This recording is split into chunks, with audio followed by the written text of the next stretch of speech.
get this show rolling. Good evening. It is 6:30 p.m. and I call to order the May 4th, 2021 Board of Trustees meeting. Do I hear a motion to enter executive session to consider employment recommendations for the 2021-2022 school year? Madam Chair, I move that we move into executive session to hear employment recommendations for the 2021-2022 school year. Thank you, Dr. Powers. Do I hear a second? Thank you, Dr. Guyton. All in favor, please say aye. Aye. Anyone opposed? And the motion carries. We will now enter into executive session. Audience members, if you'll please clear the room.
Do I hear a motion to conclude executive session and begin general session? Madam Chair, I move the board conclude executive session and begin general session. Thank you, Dr. Powers. Do I have a second? Se- Thank you, Mr. Anderson. All in favor, please say aye. Aye. Anyone opposed? Motion carries. I call to order the general session of the May 4th meeting. We are meeting tonight in compliance with CDC recommendations. The auditorium has been thoroughly cleaned and sanitized before the meeting and will be after the meeting as well. District staff will also sanitize the microphone before and after staff presentations or individuals speaking during citizens' participation. All board members, employees, or other individuals in attendance are encouraged to social distance and must wear a face covering at all times. There is limited seating to maintain social distancing. Once the seating is filled, attendees are asked to go to the staff development room, which is our overflow room, where they can watch the meeting while observing social distancing guidelines. The public is encouraged to watch the meeting on our YouTube channel. After the meeting, the district will follow its previously established process by posting a video of the meeting to the district's YouTube channel, Lex One video site, and our own website. The district is in compliance with South Carolina Freedom of Information Act by notifying the media of the date, time, and place of the meeting. The district tapes the meeting for accuracy in preparing the minutes. I now turn it over to Dr. Guyton to lead the Pledge of Allegiance. Madam Chair, fellow board members, staff, and guests, please rise and join us in the Pledge of Allegiance. Pledge allegiance to the flag of the United States of America and to the republic for which it stands, one nation, under God, indivisible, with liberty and justice for all.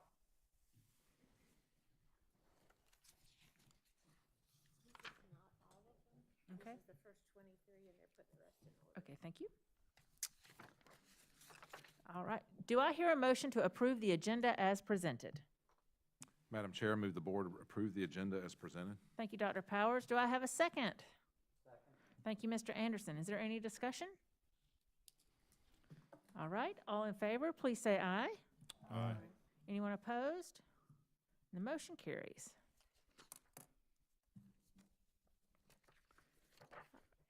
Do I hear a motion to approve 41 certified recommendations for the 2021-2022 school year? Madam Chair, I move that the board approve 41 certified recommendations for the 2021-2022 school year. Thank you, Mr. Oswald. Do I have a second? Second. Thank you, Dr. Powers. Is there any discussion? So, Mr. Stacy, just touching base, how many openings we have for next school year to open school in the fall?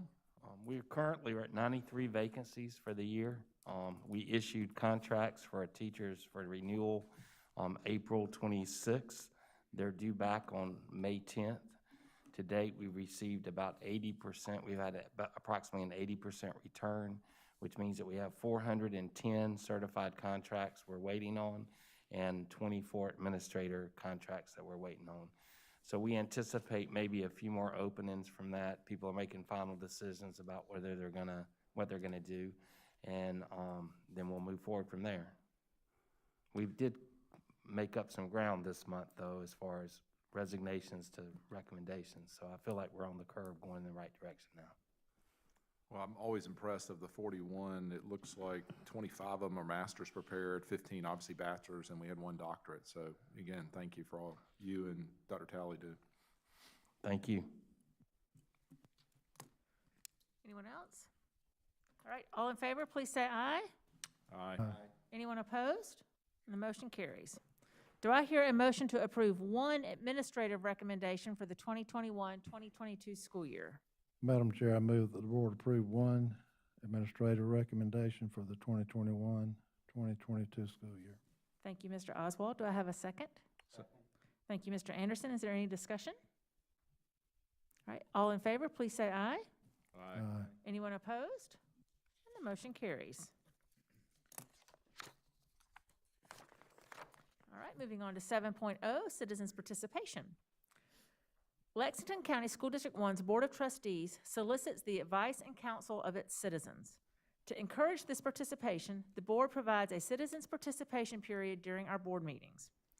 In order to speak, you must be the parent or legal guardian of a student currently attending a Lexington District 1 school, a taxpayer residing in the Lexington District 1 attendance area, an employee of the district, or a student currently attending a Lexington District 1 school.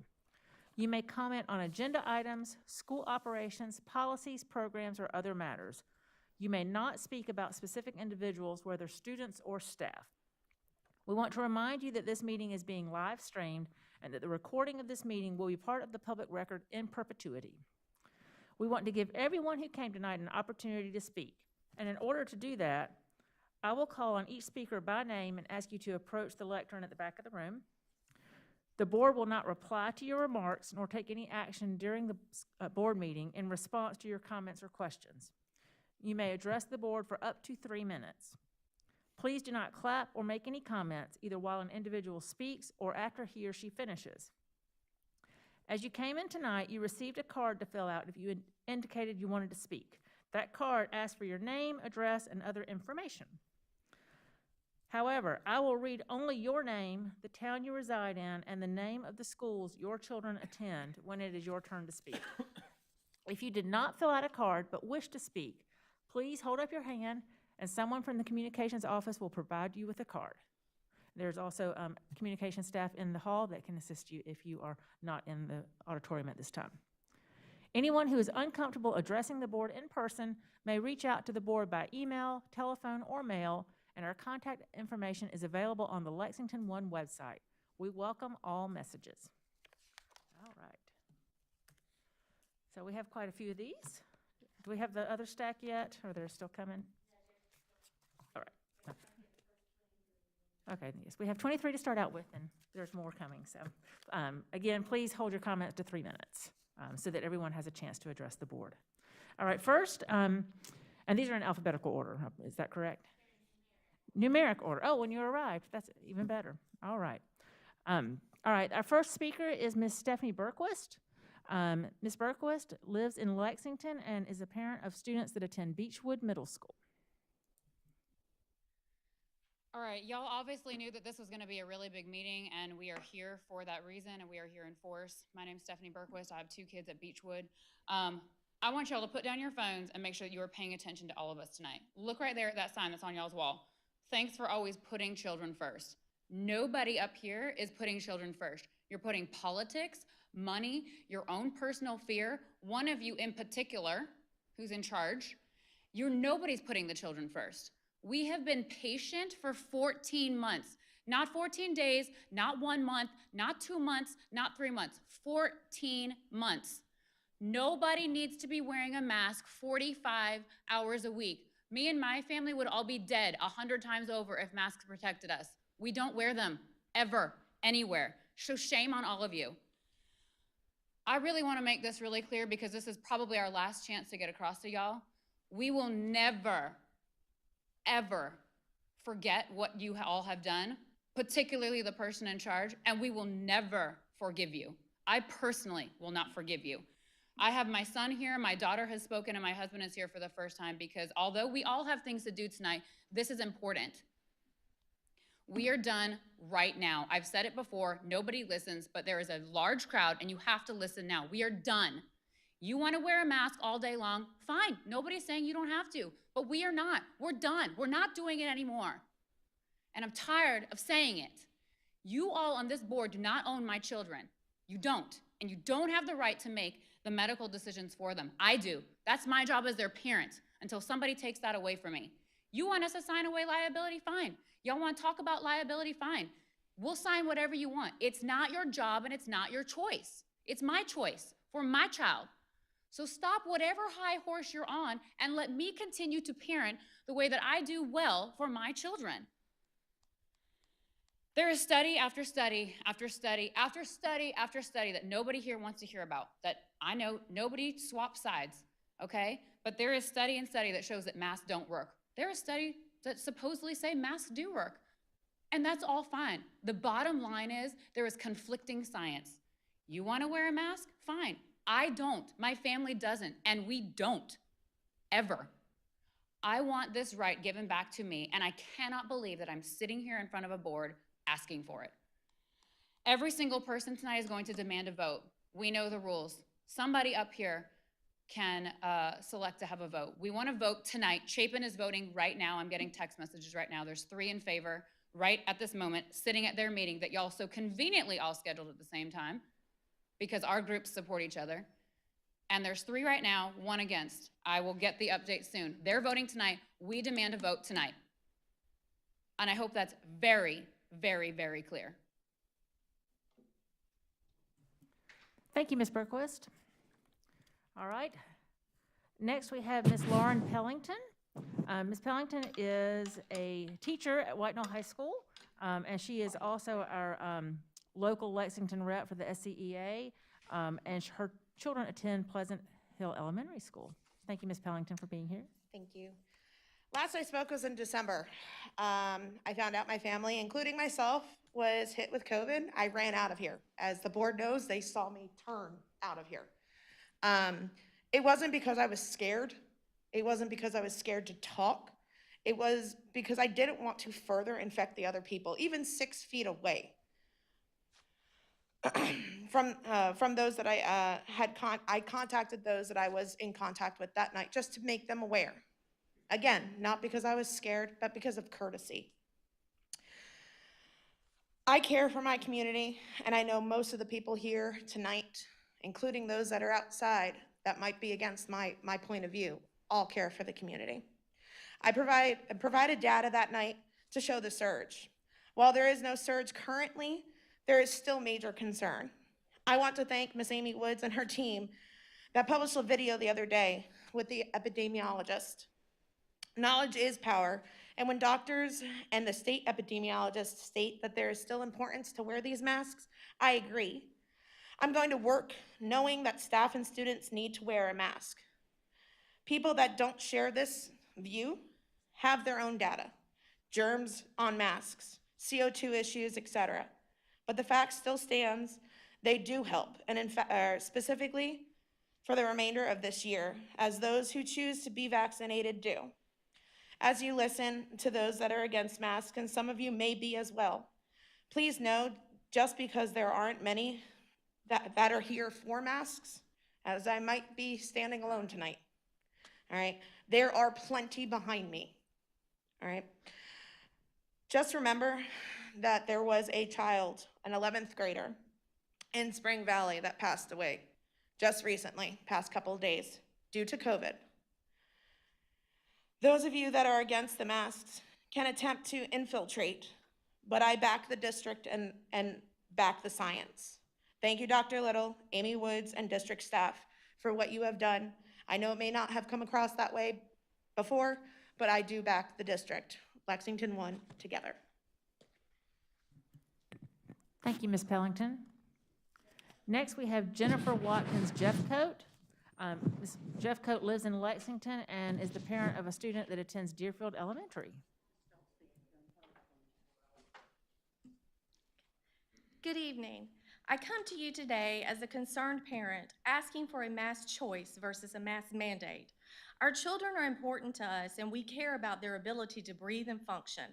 I'm appalled that the district sent out a video Monday from some experts to tell me and my family how good masks are for my children. This was full of fear and propaganda, making parents believe that the only way to keep their children safe is for them to wear a mask. I believe the purpose was to deter any arguments from parents about having a choice. That's all we want is a choice. If other parents choose to put their children in masks 9 hours a day, then they should have that choice. We have a 9 and 11-year-old who are bright, amazing children, and as their parents, we will fight for them so that they believe that speaking up is better than just following blindly. We want our children to get a great education, but it has become more like a prison. They must eat in their classrooms, they must stay behind plexiglass, they must wear their masks constantly, sometimes 9 hours with limited breaks. They must play only with their peers in their class at recess. They are forbidden to interact with other classes. They must use hand sanitizer religiously throughout the day until my son's knuckles bleed for fear that his germs may get on someone else and vice versa. How is this different from a prison?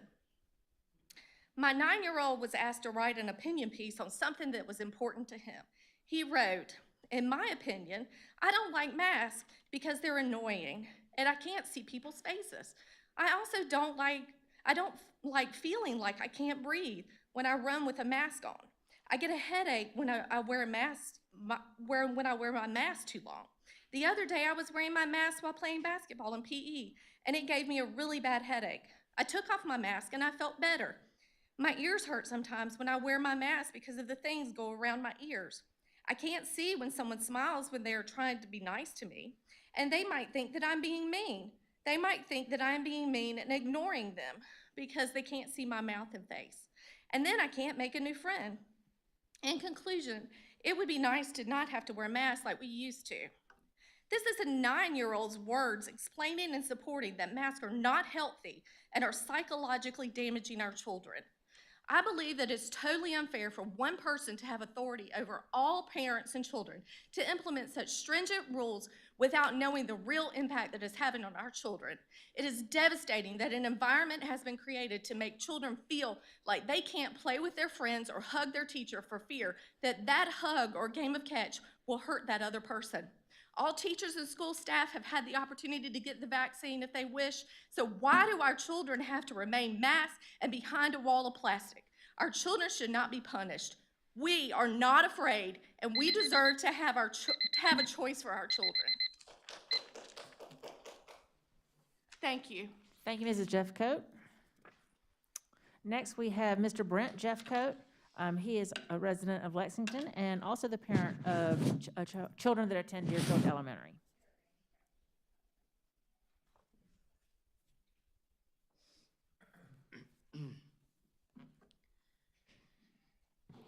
I had a long intro prepared, but I think I'm just going to skip right through that. Did see the video that you guys released with Dr. Jane Kelly.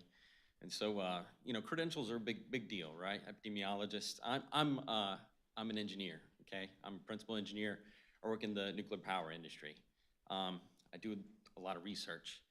And everything, you know, credentials are great. We can stand on credentials, but you need to be able to back it up with evidence, right? And so evidence with references, and it's one thing to say, there's mountains of studies and never provide a single reference. That package that you guys just got, the red folder, there's references for everything that I'm gonna say here. So let's move right into it. Asymptomatic spread.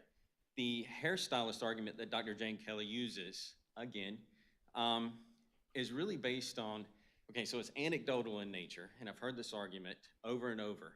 It's really also, I knew I was gonna lose my train of thought. I forgot it. Yeah, I know. I'm gonna catch it here in just a second. I'm gonna have to move right through it. It's not a real study, and it's really relies on asymptomatic spread. CDC has released a statement. They're on record of saying they're not aware of any randomized controlled trials that show that masks or double masks or cloth face coverings are effective against COVID-19. I have a reference for that. CDC themselves released that. And we all know Fauci's come out as changing his story several times. The bottom line is the science hasn't changed. The perception is what has changed, okay? Let's go into the risk statistics that I've prepared. This is for, you know, the children of South Carolina. Our child population is approximately 1.1 million. Only about 2 to 8 children have reported getting COVID in South Carolina. And this number's been suppressed by DHEC. It's 2 to 8. I think it's 2, but they won't tell us what the real number is. It's so low. But let's just go through the statistics. That's a 1 in 568,000 chance of your child getting COVID and dying from COVID. This is deaths. And a 1 in 142,000 if it's 8. Flu, by comparison, 2018, 3 deaths. In the 2018 season, 1 in 379,000 risk. I know I'm running out of time. I got to make this quick. Bottom line is, these are comparable numbers, and they're negligible, guys. I'm going to run out of time. So here's the bottom line is, you guys are going to say the information I'm providing is dangerous. I'll say it's not dangerous to listen to the information that I'm providing. We need to meet in the middle here. I'm not telling you to eliminate the mask requirement. Make them optional. Let us as parents decide. Thank you, Mr. Jeffcoat. All right. Next, we have Ms. Rebecca Godfrey. Ms. Godfrey lives in Lexington, and she has children that attend Lexington Middle School. Board members, from what I understand, you have not had one official vote in matters related to COVID. Why, after 14 months of being powerless, have you not changed the policies regarding emergency situations? Why have you not instituted a vote for these measures instead of having all the decisions centralized into one person? If you can't change these policies, who can? We can't. I know you have been giving input to the superintendent, but we voters don't know what that input is. So we have no way of holding you, board members, accountable. You are elected to hire the superintendent, and your actions for the past year have spoken of submission to the superintendent. Also, I've emailed all of you a number of times, and there are 4 of you who have never once even replied a single word to me in 9 months. Why? Are you too busy? If so, then maybe this is not the job for you. We need board members who are all in, not just those who fill chairs on Tuesday nights. And we need board members who stand by their convictions that they campaigned on to hold them after they're elected. You were elected because we liked your ability to think outside the box and think about things that were contrary to popular thought. Has your voice been taken away? Are you allowed to publicly express your opinion if it differs from the superintendent? Board members, I wonder. There are only 7 board members in this town of 150,000. We need to know that you are listening and that you are willing to stand against the cultural tide. Now to the masks. We all know that they block vital airways and bring harm to children. There's no way anyone could claim that they are absolutely 100% safe for 100% of the kids and teachers 100% of the time. But that is the message you are sending. What makes me equally concerned is the fact that you are happy that the children are adjusting so well to having their vital airways covered and complying with whatever they're told to do. Has it not crossed your mind that breaking down a child's will and pushing them to ignore that feeling inside of them that something is off, like masking them, can lead to greater forms of abuse? When they have a predator or someone pressuring them to do something that their gut tells them is wrong, they will be so used to ignoring that feeling inside of them that they will brush it off and subject themselves to harm. You have forced them to develop a resistance to their own intuition and have broken down their will, because we know without a doubt that every single child would never choose to have their faces covered for this long if it weren't for some severe consequences or incredible guilt. We know that kids are people pleasers, and to your shame, you have used this in the worst possible way and have caused them great harm. They haven't even been able to share a smile with their teacher in the classroom this year.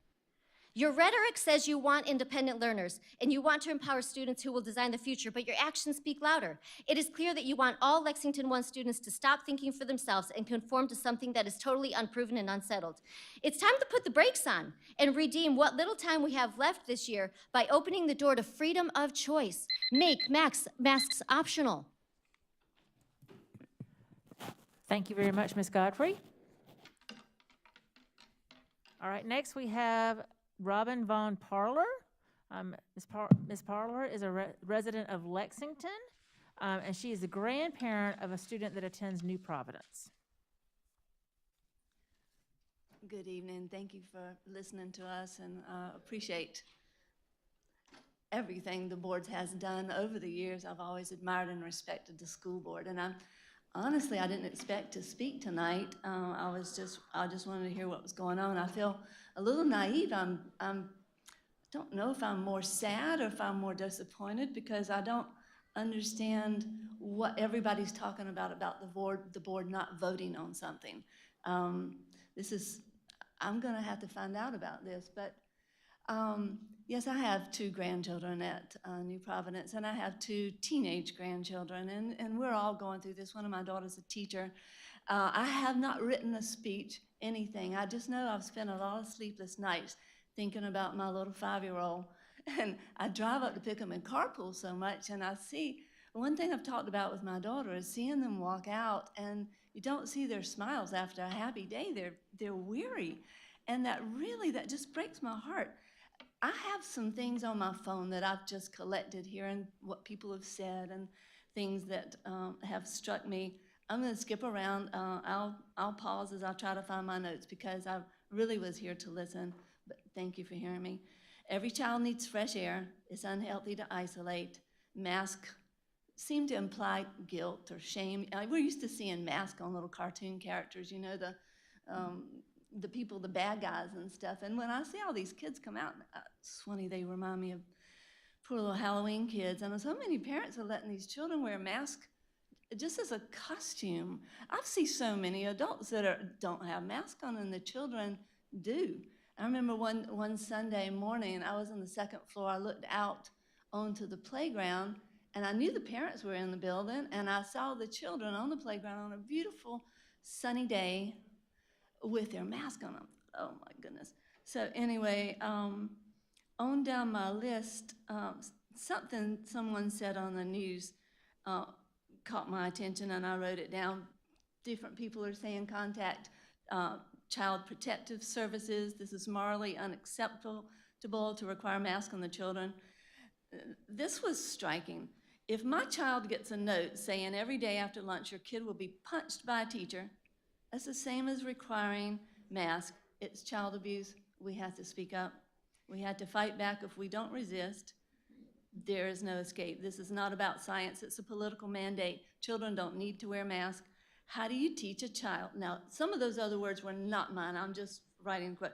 But these are my words. How do you teach a child to read with a mask on? How to enunciate, how to hear correctly. How many times will a child say, "Excuse me, teacher," or how many will they not say, "Excuse me, I can't understand you"? And the number of times you have to say what to somebody, it starts becoming demeaning. Please vote tonight. Thank you. Thank you, Ms. Parler.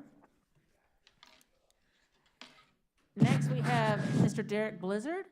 He is a resident of Lexington, and his child attends Meadow Glen. I think he's out in the hall. What's the name you call it? Mr. Derek Blizzard.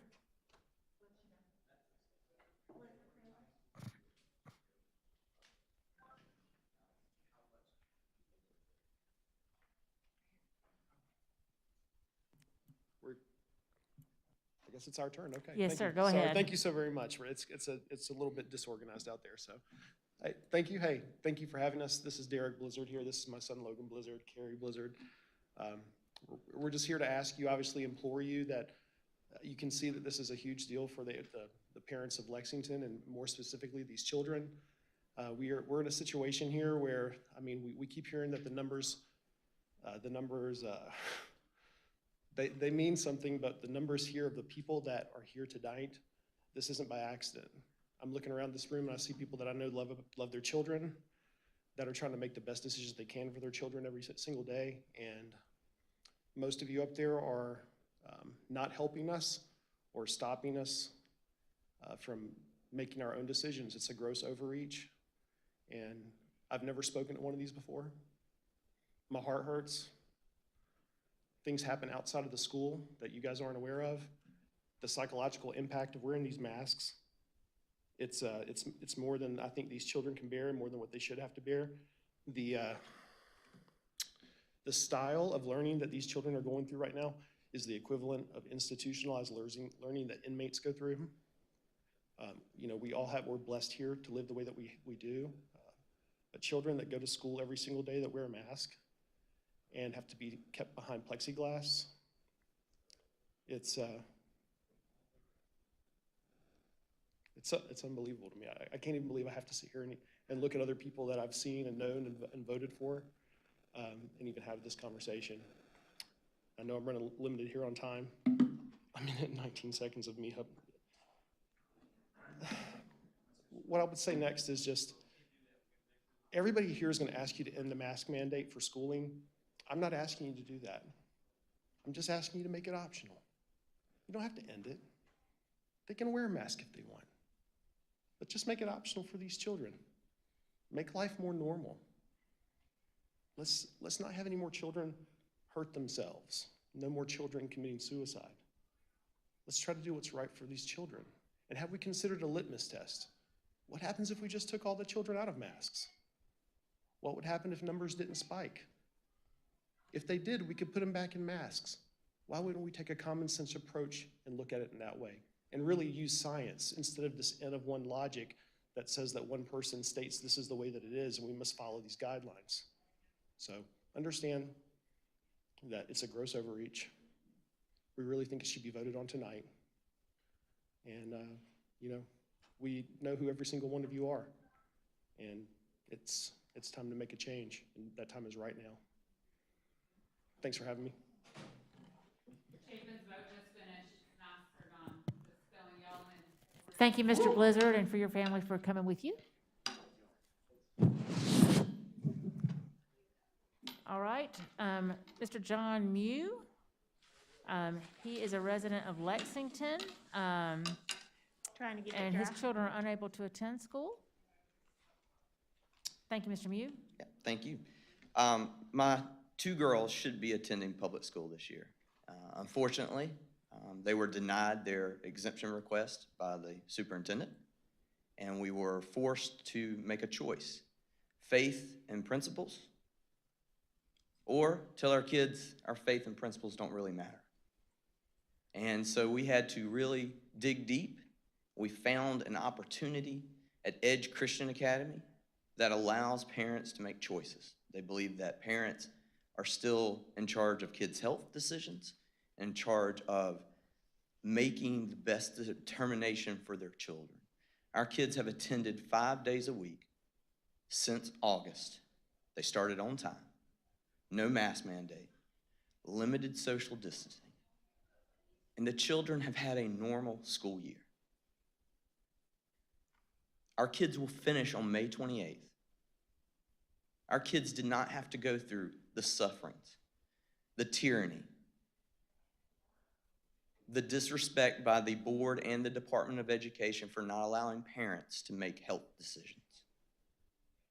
We've been fortunate and blessed, but it came at a cost. It has cost our family. We had to invest.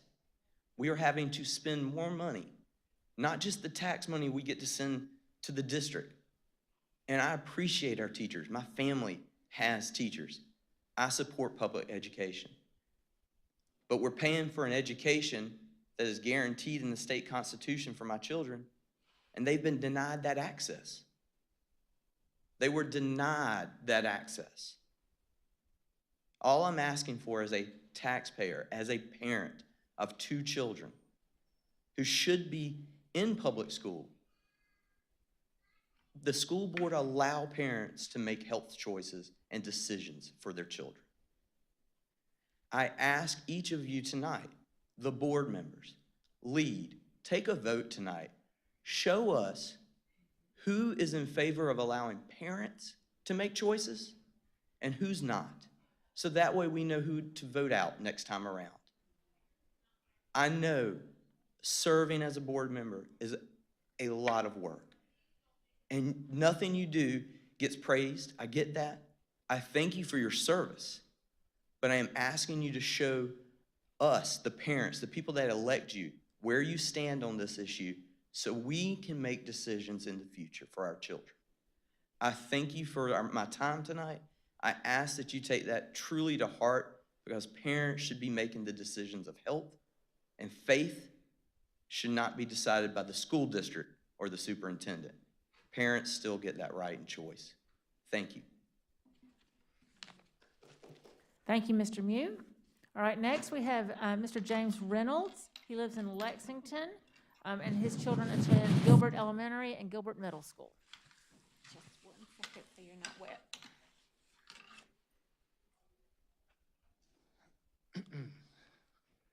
Patrick Henry asked the question, is life so dear or peace so sweet as to be purchased at the price of chains and slavery? So here I stand, far outside my personal comfort zone, standing against a wrong I cannot be silent about. The idea that an argument from authority automatically discounts our legitimate concern on the basis that we don't have some acronym after our name is appalling. The video sent out via text was at the least an insult to our intelligence. Finding some doctor to tell us that we don't have a choice is ludicrous, to put it nicely. Starting the video off with calling our concerns opinions and stating that they're separating fact and myth about masks is very telling of how the board views our concerns. The board seems to take the position that we're all unreasonable people for doing our own homework and raising questions about the handling of our children's safety. The last time I spoke before this body, I asked the board if they thought they had the authority of our children while in the parents' care. It seems we have our answer. I would like to also note that according to the transcript, I was never at that meeting, struck from the record as it were. Another tell of how the board views dissenting thoughts. My children are my children, and to tell me or anyone else that we don't have a choice but to in effect restrict oxygen to our children while using a service our taxpayer dollars paid for is an abuse to my children and of the influence of this board. You say the board has the skills of a diplomat, knowledge of a scholar, and the commitment of the truly devoted. As long as the board is going to require masks to be worn and not make it the parent's choice, you might as well add the audacity of tyrants to your description.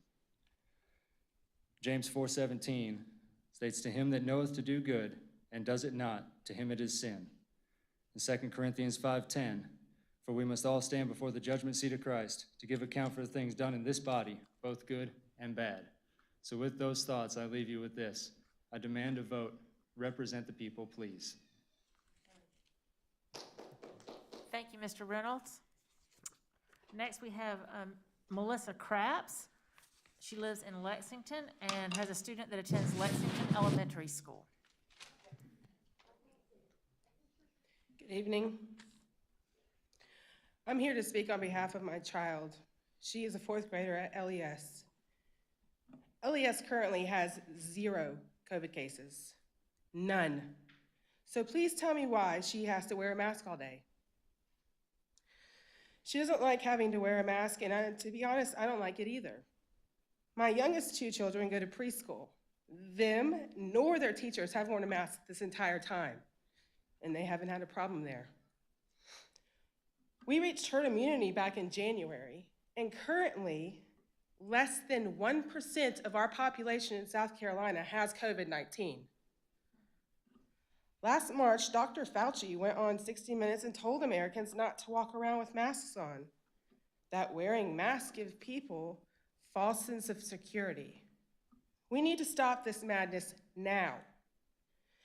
If parents want their children to wear a mask, that's their choice. I want my child to breathe free. Her growing brain needs oxygen. My child is prone to staph infections, and she's got 2 spots on her face right now because of mask wearing. I see no reason for a perfectly healthy child to be forced to wear a mask. Unmask our children. Give the parents the choice. School districts all across the United States have dropped mask requirements, and apparently Chapin just dropped theirs tonight. I see no reason why we can't follow suit.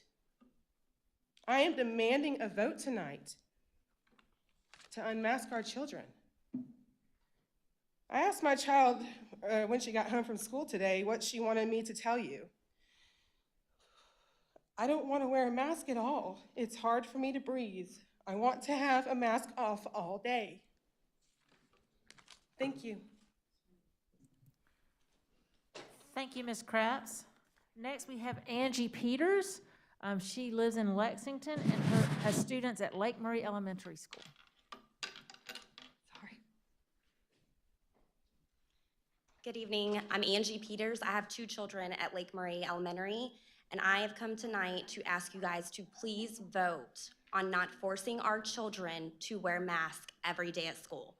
They have a right to breathe freely. Last time I checked, this is the United States of America, where we are a free country. I am also allowing my daughter, who is a 5th grade student, to voice her opinion, because I feel like it is very imperative that you guys hear from the children, not just the parents, but the kids themselves. They're suffering. They're mentally suffering. They deserve to see their friends' smiling faces, their teachers' smiling faces. You guys have given the teachers and staff of the district plenty of opportunity to get vaccinated if they choose. This is a choice. In my opinion, I really think that we should not have to wear masks, but if you want to send your kids to school wearing masks, then that's your choice. But don't force us, the ones that don't want to wear our mask, to wear them. I personally cannot breathe in school, so I always have to pull my mask down to breathe because I cannot breathe. And through the plexiglass, now that it's taken down, I'm very relieved. But when we had the plexiglass, I could not see anything that we were learning. And I demand that everyone should vote not wearing masks. Thank you. Thank you, Ms. Peters and little Ms. Peters. Next, we have Madison Rogers. Ms. Rogers lives in Lexington and has a student at New Providence. Good evening. I am here pleading for the choice for my children, for my 7- and 5-year-old daughters who have only begun to experience school and the joys that can come with it. Unfortunately, that joy has been tainted and turned to anxiety and dislike. My children are not currently thriving at school. Yesterday, an article was published wherein David Mathis with the South Carolina Department of Education says districts have been tracking student progress with the data revealing losses that could take years to repair. Unmask our kids and see what kind of joy you bring back to the classroom and learning. See what your scores are then. The thought of having to endure 30 more days, much less another year of their little faces, tear-stained because they hate the mask and the lack of energy they have because their heads hurt, their ears hurt, their noses hurt, their face hurts. The children are not encouraged to take breaks, and they shouldn't even be in this position of having to ask to go isolate in a corner in order to have 5 seconds of a breath of fresh air. My children are slowly suffocating at your hands. The amount of cloth fibers ingested by their little bodies is slowly accumulating and will undoubtedly lead to complications if continued. For the good of the social, emotional, and physical health of our growing and developing children, it is imperative that they have full access to the capacity of air with which their lungs are able to obtain. Covering one's face for 8 hours a day, some while exerting physical activity, is unhealthy, unsafe, and disruptive to the body's air intake and therefore brain function. And yes, I have seen them running around on the playground with their faces covered. I'm sure you're aware as educated individuals that even a few minutes of oxygen deprivation can cause permanent death in certain areas of the brain, which is not fixed when oxygen is restored. To deprive a child or an adolescent's brain from oxygen or to restrict it in any way is not only dangerous to their health, it is absolutely criminal. Oxygen deficiency inhibits the development of the brain, and the damage that has taken place as a result cannot be reversed. You're inflicting psychological and emotional harm on these innocent children by forcibly promoting fear-mongering propaganda at every turn in the hallways of once cheerful schoolhouses. Children are terrified to be touched or to touch. Children are afraid of unnecessary consequences and condemnation that stems from not having their faces covered. Schools have a no-tolerance policy for bullying, but this, what you are doing to us parents, to the children, is in simple terms just that, bullying, pushing everyone around, making sure you get your way, to everyone to adhere to your way over anything else. What about these kids who have a hard time hearing? This only further complicates the matter. We have been demanding for months to see change. The answer us parents, students, and teachers are continually giving from you all is stagnant and demands reproach. We do not consent to our children being masked for 6 hours a day. Back when there was the push for 5 days, the argument was that families deserve the option of 5 days in-person learning for their children, and we deserved then and still deserve now the option to send our children to school able to breathe without restriction, to engage with one another without apprehension, and to learn without distraction. Retract the forced masking of our students, our teachers, our principals, our bus drivers, and the support staff today. I demand a vote tonight. Thank you, Ms. Rogers. And I'm going to mess this name up. Mr. Michael would you tell me how to say it, please? Astrakis. Yes. All right, Mr. Michael Astrakis, who lives in Lexington. The one thing that the last couple of years has told me that politicians really do know how to disenfranchise people, especially low-level ones. I really think that, according to the CDC, in 2020, more people died from cancer and heart disease than they did COVID-19. Yet, we allow our children to have food that's processed food in the school system. We allow them to wear masks, which probably has chemicals in it, can cause cancer. I think you need to give the power back to the parents. So give the power back to the parents, not low-level politicians that think they know better than the parents themselves. Thank you. Thank you, Mr. Ostrakis. All right, next we have Ms. Holly Alcamo. Is that Alcamo? Alcamo? Alcamo. I didn't even have it even close to right either way. And you even have the Alcamo, Ms. Alcamo lives in Lexington and has students that attend Lexington Elementary, Lake Murray Elementary, and Lexington High. Yeah, they're a little spread out. Thank you for having us today. Obviously, we all know why we're here. I have a bunch of upset parents that a year later, we're just kind of done with it. Our children are done with it. Exhibit A, sorry, buddy. I'm rolling you under the bus. I'm gonna put you on the spot for a second. This is my son, he's 8 years old. Happiest kid in the world. He has a meltdown if we're on our way to school and he forgets his mask. A solid meltdown because he's so anxious that he's gonna get to school and he's gonna face getting in trouble, or how are people gonna look at him? This isn't normal anymore. There's nothing normal about this. I thought about talking about numbers and all that. No, everybody knows the numbers. Everybody knows what's going on. So now it's just time to do it. It's time to be done with it. It's done. We should have the choice. I don't know any of y'all. I'm sure y'all are very respectable people. I did my homework. We got doctors, we got pediatricians, very educated people, and I respect that more than anything. But it's time that y'all start respecting us as parents. We make good decisions for our children. I'm not from here, I'm from California. I know about communist ways and how to live that life. I didn't move to South Carolina to live that life. I know these are like existential circumstances, and you know, we have a pandemic going on right now, and so things have changed, but it's a year later, and our children are suffering. And I know you guys aren't gonna answer questions, but when was the last time any of y'all went to a school and sat down with these kids and asked them how they actually feel about this? Who has gone to a school? School-age children, 8 years old. My youngest, he's 5, he's autistic. He doesn't have to wear a mask. Not that he would anyways. So I don't have to worry about him. My daughter in high school, popular, 4.1 GPA, all honors classes. She's amazing. She's depressed. She barely has any friends anymore. That's sad to me. I don't cry. This makes me upset. This is disgusting that you're making parents come here. I've never been to a school board. My kids never get in trouble. I have no need to come here. You have forced us to come here and stand in front of you and be emotional. I don't want to be like this. I want my kids to be happy, but I will go to war with anybody that I have to, and I will find anybody that I have to come to war with me to do it for my kids, because they're just not okay.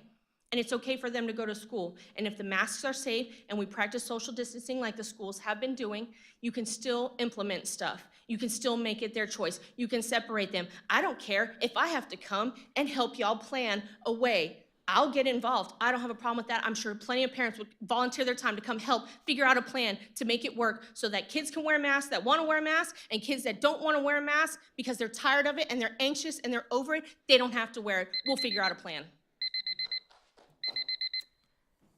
Thank you very much. All right, next we have Madison Holland. Next we have Madison Holland. Ms. Holland lives in Lexington and has a student at Pleasant Hill Elementary.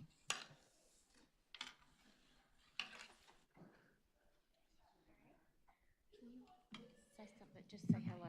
Hello. Okay. All right, let's try again. Let's get a little closer. Are you Madison? Yes. Okay. All right, how about Madison now? is a student Yeah. at Pleasant Hello. Hill Elementary. Okay. Yeah. All right, go ahead, Madison. All right. So, hello everyone. My name is Madison Holland, and I am a 4th grader at Pleasant Hill Elementary. And I think that we should make the mask mandate in schools optional. Myself and all of my friends have bad headaches when we come home from school because we can't breathe. I get dizzy and lightheaded also with all my other friends. I don't understand why we still have to wear a mask when teachers have the chance to get fully vaccinated and COVID-19 has proven not to spread easily through children. I'm a first-year student at Pleasant Hill, and it has been extremely hard to make friends with masks and social distancing. Just last week, I got yelled at for being close to my friend when we were playing on the playground, and it's hard enough to make friends at a new school, but you could never understand how hard it is this past year because of COVID-19. I just want my life to go back to normal and be able to play with my friends and see their faces. Like Governor McMaster said, all teachers have had the chance to get vaccinated, and parents should have the right to decide whether or not their child should have a mask or not. This needs to be voted on and decided tonight. Please let us take these masks off. Thank you. Thank you, Madison. Very nice job. All right, next we have Nicole Waters. Please.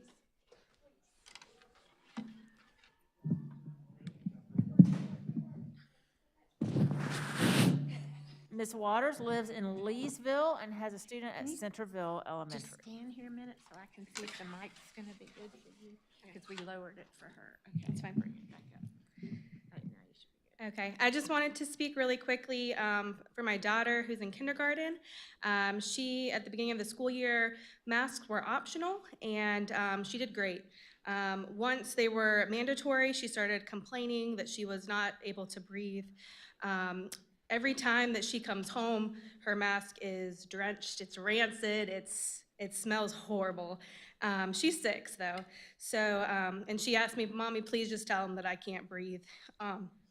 So every time I've reached out, I've been told to talk to somebody else, and then finally somebody just tells me that it's the CDC guidelines. I just want to, say, hey, give parents a choice to choose if, they want to wear a mask. We're no longer in the pandemic of last year, so healthy children should not have to wear a mask, and my daughter is healthy. So I'm here to just show my daughter that we do fight for what we believe in, and teaching our children that we live, in a free country, or do we just teach our children that they must obey? So please vote on this tonight. Thank you. Thank you, Ms. Waters. Next, we have Ms. Debbie Hine. Ms. Hine lives in Lexington and has students at Lexington High School. Hi, I have a summary for the secretary, a summary of my points today. She's right next to you. I'll hand this to you out very soon, okay? Hang on a minute, let me dry it for you. Sure. Just let me know when you're ready. Okay. Hello, board. It is so good to see you again. This is my favorite place to be. I have a lot I want to cover tonight. In the Code of Laws of South Carolina, section 16-7-110, titled Wearing Masks and the Like, quote, no person over 16 years of age shall appear or enter upon any lane, walk, alley, street, road, public way, or highway of the state, or upon the public property of the state or of any municipality or county in the state while wearing a mask or other device which conceals his identity. Point number 2, I'd like to make Dr. J. Bhattacharya, leading public health policy expert in the U.S. and advisor to Governor DeSantis, need I remind you, the oldest population in this country, and fully open. He was censored from YouTube when the roundtable discussion was taken down.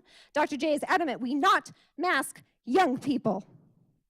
Do our public schools provide services to the retired, the much elderly, or do they provide services to the young? Point number 3, the Annals of Internal Medicine published in November 2020 a surgical face mask study with over 6,000 participants and found no statistical significance, no statistical difference to mask wearing and acquiring COVID-19. In December 2020, researchers from the Rational Ground used data from all 50 states to have data analysts, computer scientists, and actuaries, people who are qualified to account for risk. They looked at cold, hard facts, impartial data to see if mask mandates in states provide any protection. The data was tracked from May 1st, 2020 through December 15th, 2020, and found that states with no mask mandate had 17 cases per 100,000 people per day. States with mask mandates, 27 cases per 100,000 people per day. The CDC has even reported that the vast, vast majority of people who contract COVID-19 were very good about wearing masks. Point number 5 I'd like to make from our Lexington 1 dashboard this morning. There are 14 active positive cases for students and 1 for staff. Our district services over 26,000 students. Does this number cover the last 2 weeks? Is that how long students are out when they test positive?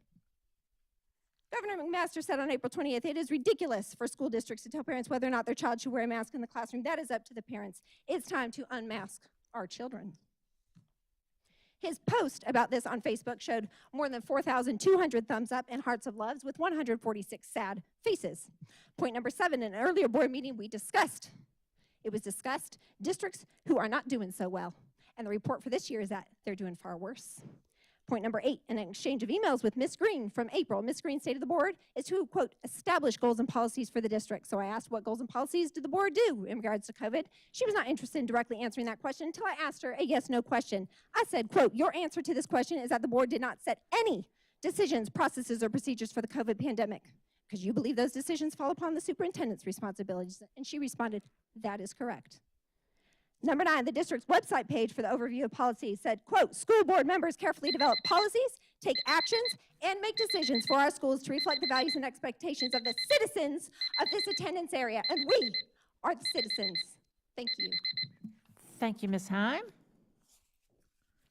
Next, we have Jacob Heim. Jacob Heim is a student at Lexington High School.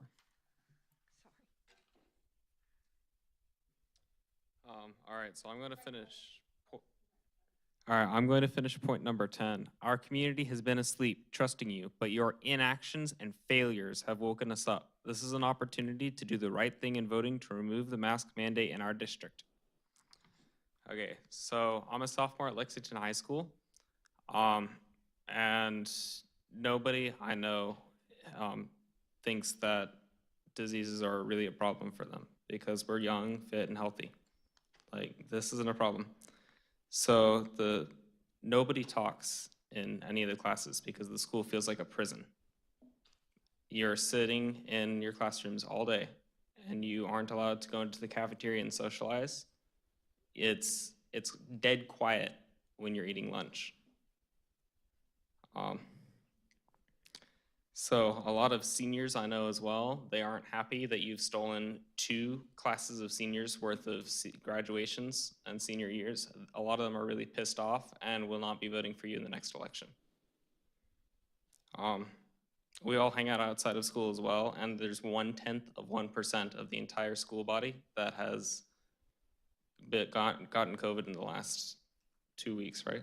Yeah. And so we all hang out outside of school. So if there's that outside of school as well as inside of school with masks, the masks must not really be doing anything, and COVID must not really be a problem. A lot of my friends have told me that they're depressed a lot because they're stuck in the prison that is school right now, and they're told to not hang out with their friends because they could possibly give them a disease. A lot of my friends who would have identified as Democrat last year before COVID would now identify as Republican. They're sick of being told that they cannot hang out with their friends outside of school or inside of school. And that's all I have to say. Thank you. Thank you very much, Jacob. Next, we have Matt Heim. Mr. Heim is a resident of Lexington, and his son, Jacob, attends Lexington High School. All right, so we are here today because you are the government, especially to our children, and we tend to believe that you're overreaching. It's very important that the board knows the South Carolina Code of Laws, Title 59, Chapter 15, Section 40, gives you, the County Board of Educators, the power to prescribe rules and regulations you deem necessary or advisable to the proper disposition of matters brought before you, provided it is not inconsistent with the statutes of this state. You can vote to set policy in these schools. I suggest you use that power. Yesterday, a YouTube video was released from the school district where a medical doctor discussed mask safety. After watching the first few minutes of this seemingly scripted event, I had to turn it off. The battle of the experts is left for a judge to decide in a court of law. I see no judge before me. Rather, I see a group of elected officials sitting in elected seats which are unpaid and one who was hired as the superintendent. That video, was it propaganda? I don't know. There are many doctors who have different opinions on masks, and there is a question being ignored. That question is, what harm is being done to school-aged children forced to wear a mask all day and not socialize with their peers? There is a reason teen suicides are up and children's mental health is declining. It is because you are trying to make masks the new normal. That is too strong of a supposition because masks are not normal. Only criminals and thieves used to hide their faces, and my children are not criminals or thieves. They have smiles to share and emotions to express. Noam Chomsky said in his book, Mind Control, The Spectacular Achievements of Propaganda, quote, propaganda is to democracy what the bludgeon is to a totalitarian government. In a totalitarian government, they use the bludgeon to beat those who use their voice in opposition to government messages. Doctors telling people what is best for them. This is a classic play from Chomsky's Manufacturing Consent, sending a single-sided viewpoint by one person with a message intended to distract and control the herd was the play. Rather, what I would expect in an open and honest debate and expect from an academic is to find different ideas from the marketplace than to prove that your idea is superior through scholarship without any fallacies. There is another argument which is not being made. We have two medical doctors, one with a specialty in pediatrics. Doctors take a Hippocratic oath, and generally speaking, one of the first tenets is, first, do no harm. Healthy child development and well-being is highly dependent on emotional connection with others. Another important thing is informed consent is required by patients before medical procedures. If a patient refuses to give consent, it is illegal to force the procedure upon the individual. Face masks are authorized as personal protective devices under the US FDA Emergency Use Authorization to prevent the spread of SARS-CoV-2. The letter goes on to say, it is reasonable to believe that the authorized face masks may be effective to reduce the spread of COVID. What's really important, though, is this product is authorized under the Emergency Use Act, and it is not specifically stated by the FDA that it is not, okay, so additionally, the product must state that it is not protected or intended to protect antimicrobial or antiviral protection. Why would the FDA not approve a face mask to protect against the virus? Maybe because it does not meet FDA guidelines and claims to protect the virus. There's a really important section, US 21 USC subsection S360BBB, section 3, which states basically that the option to wear emergency use authorization masks is a choice, and informed consent must be given. They're not giving you consent, and that's important. Thank you, Mr. Heim. All right, next we have Pamela Gibbons. Ms. Gibbons is a resident of Lexington and has students at Rocky Creek and Meadow Glen.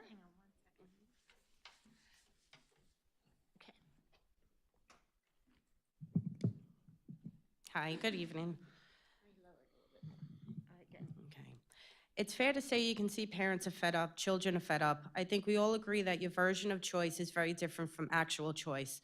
Let's remember the definition of it. The power, right, liberty to choose. Parents and children have not had it this year. There has been mandates, coercion, punishments, but not choice. We can all agree safety is a priority for all children. However, the safety of our children's mental, physical, and emotional health doesn't seem to be a concern to the board or the district. There has been incident after incident of children being suspended, getting reprimanded, or being given lunch detention because of what you call a mask break when they are not allowed to have one. What it really is, in reality, is wanting to breathe. Children have complained about not understanding their teachers behind a mask, not being able to see or follow properly through dirty plexiglass, being depressed, falling behind, and losing interest in their education, among many other things. This has been related to the board throughout the year and met with dismissal of these very real issues. It's also been commonly said children have adapted well. Let's remember children can also adapt to an abusive environment. Does that make it right? We have been told you always have the option of virtual, but virtual should never be a permanent fallback to an education. With my oldest, who has special needs, virtual has failed him in every way. The year has been a complete loss with regression. This setback will be detrimental for years to come for his educational development. He was not allowed in school because he physically cannot wear a mask. But we're all in this together, right? But not really. You know the stats, though your choice is to ignore them. Suicides have been up this year. Children are falling behind in education. Mental health is on a serious decline. It was stated in the board over and over in a recent meeting. However, it was looked over what is the contributing factors. Again, your choice was to ignore the why. The masks and restrictions are part of the why. Peer-reviewed scientific studies have been given to the members, but it's been dismissed because it's not your view. There were even doctors who were willing to speak regarding masks, but since it wasn't in your corner, they were silenced, and silenced by a board member here. This all needs to end. Unmask our children. They are done. We are done. No one is telling anyone else not to wear one if they choose. But there needs to be a choice with no negative repercussions on our kids, because choice and discrimination are not in it together. Thank you, Ms. Gibbons. Next, we have Allie Purdy. Ms. Purdy lives in Lexington and has students that attend Pleasant Hill Elementary and Pleasant Hill Middle.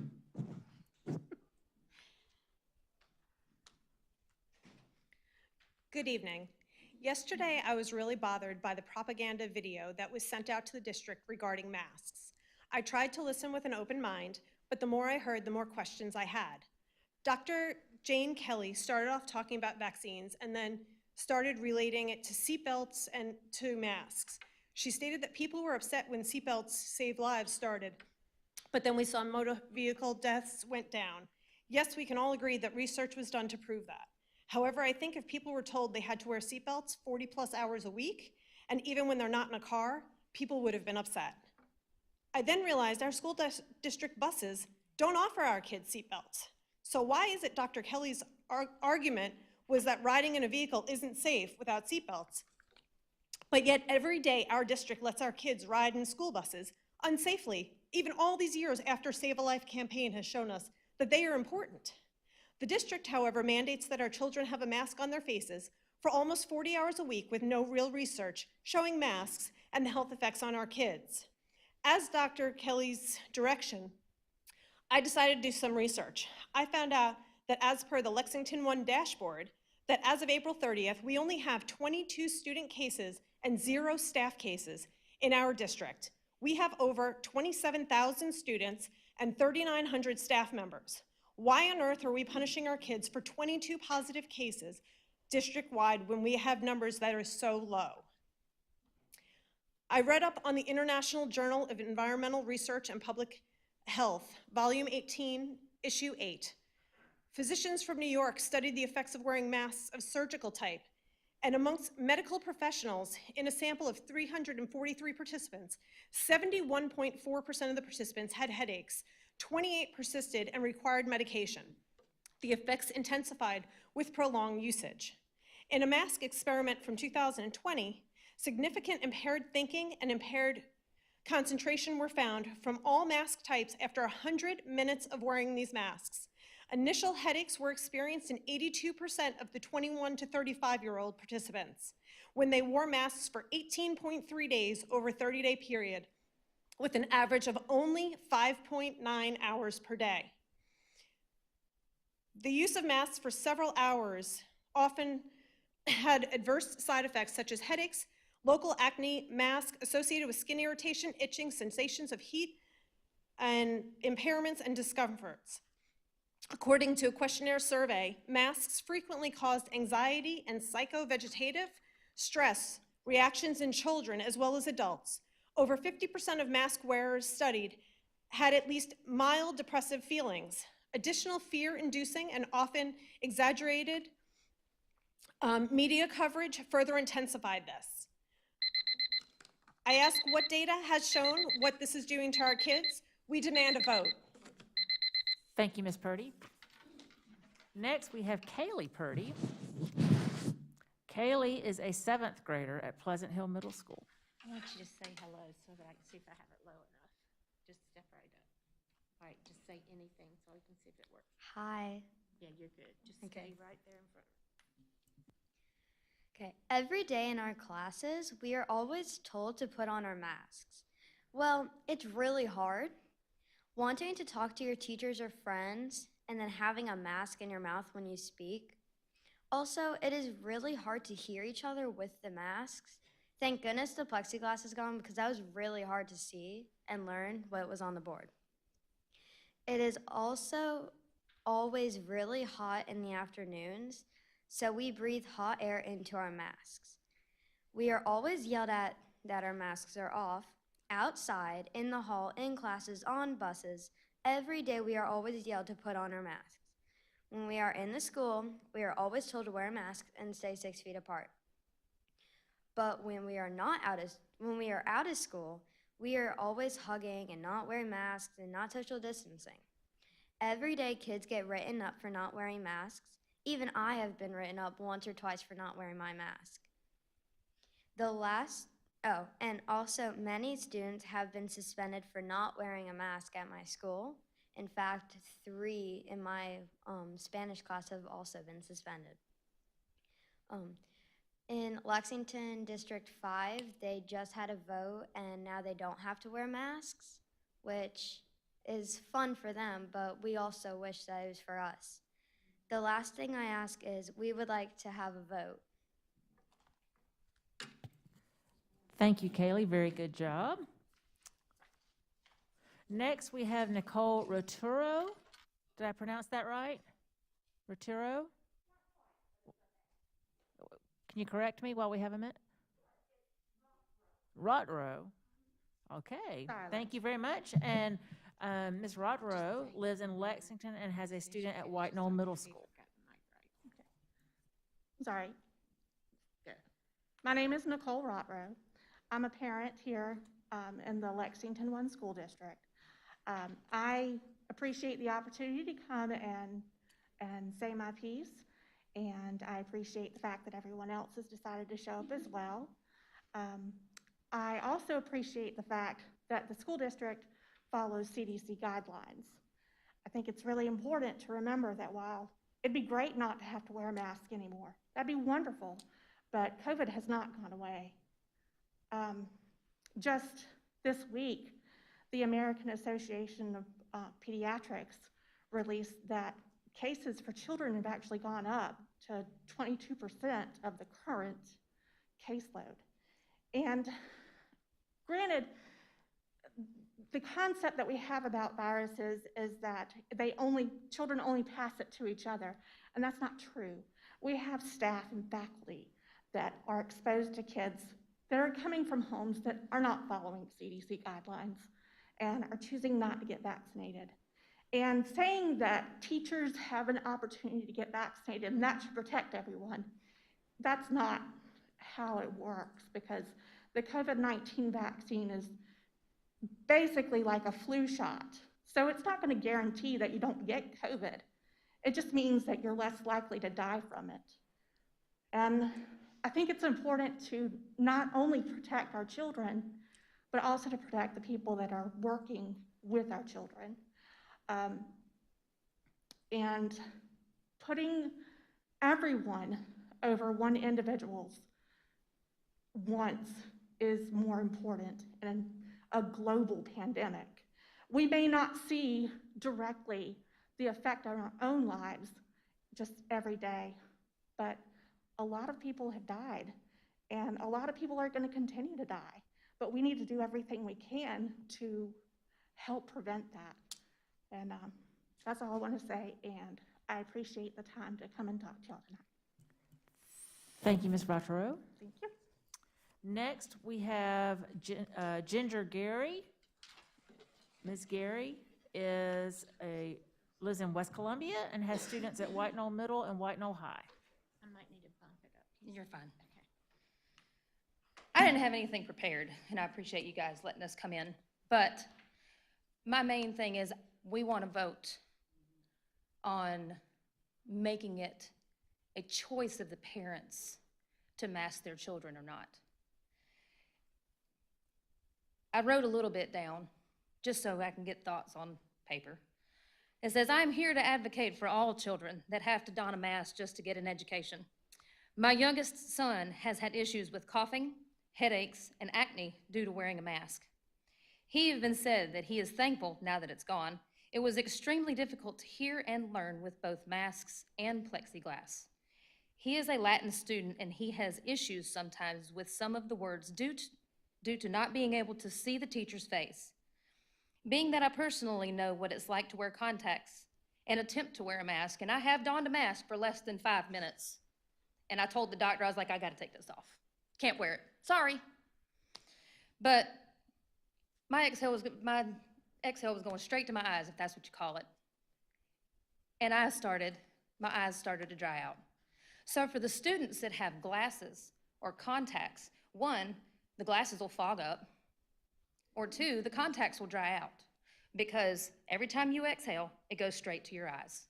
Regardless if you're wearing a gaiter, you're wearing a homemade mask, or you're wearing one of the blue masks that you can, buy at every corner store.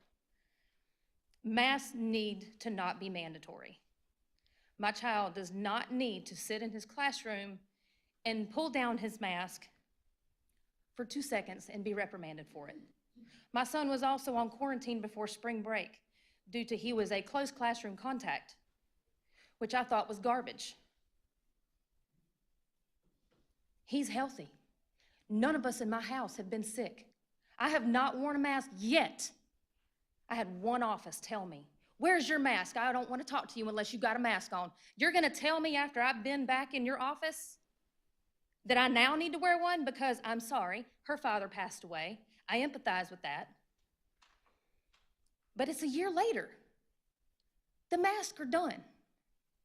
We are all sick and tired of it. I'm tired of seeing people's faces that you can't see everything. You can't see emotion. You can't see what they're saying. I have a hard time hearing people tell me their names so I can put it in my scanner so that I can have them sign for a package. I said, "I'm sorry, I cannot hear what you're saying. Can you please pull your mask down?"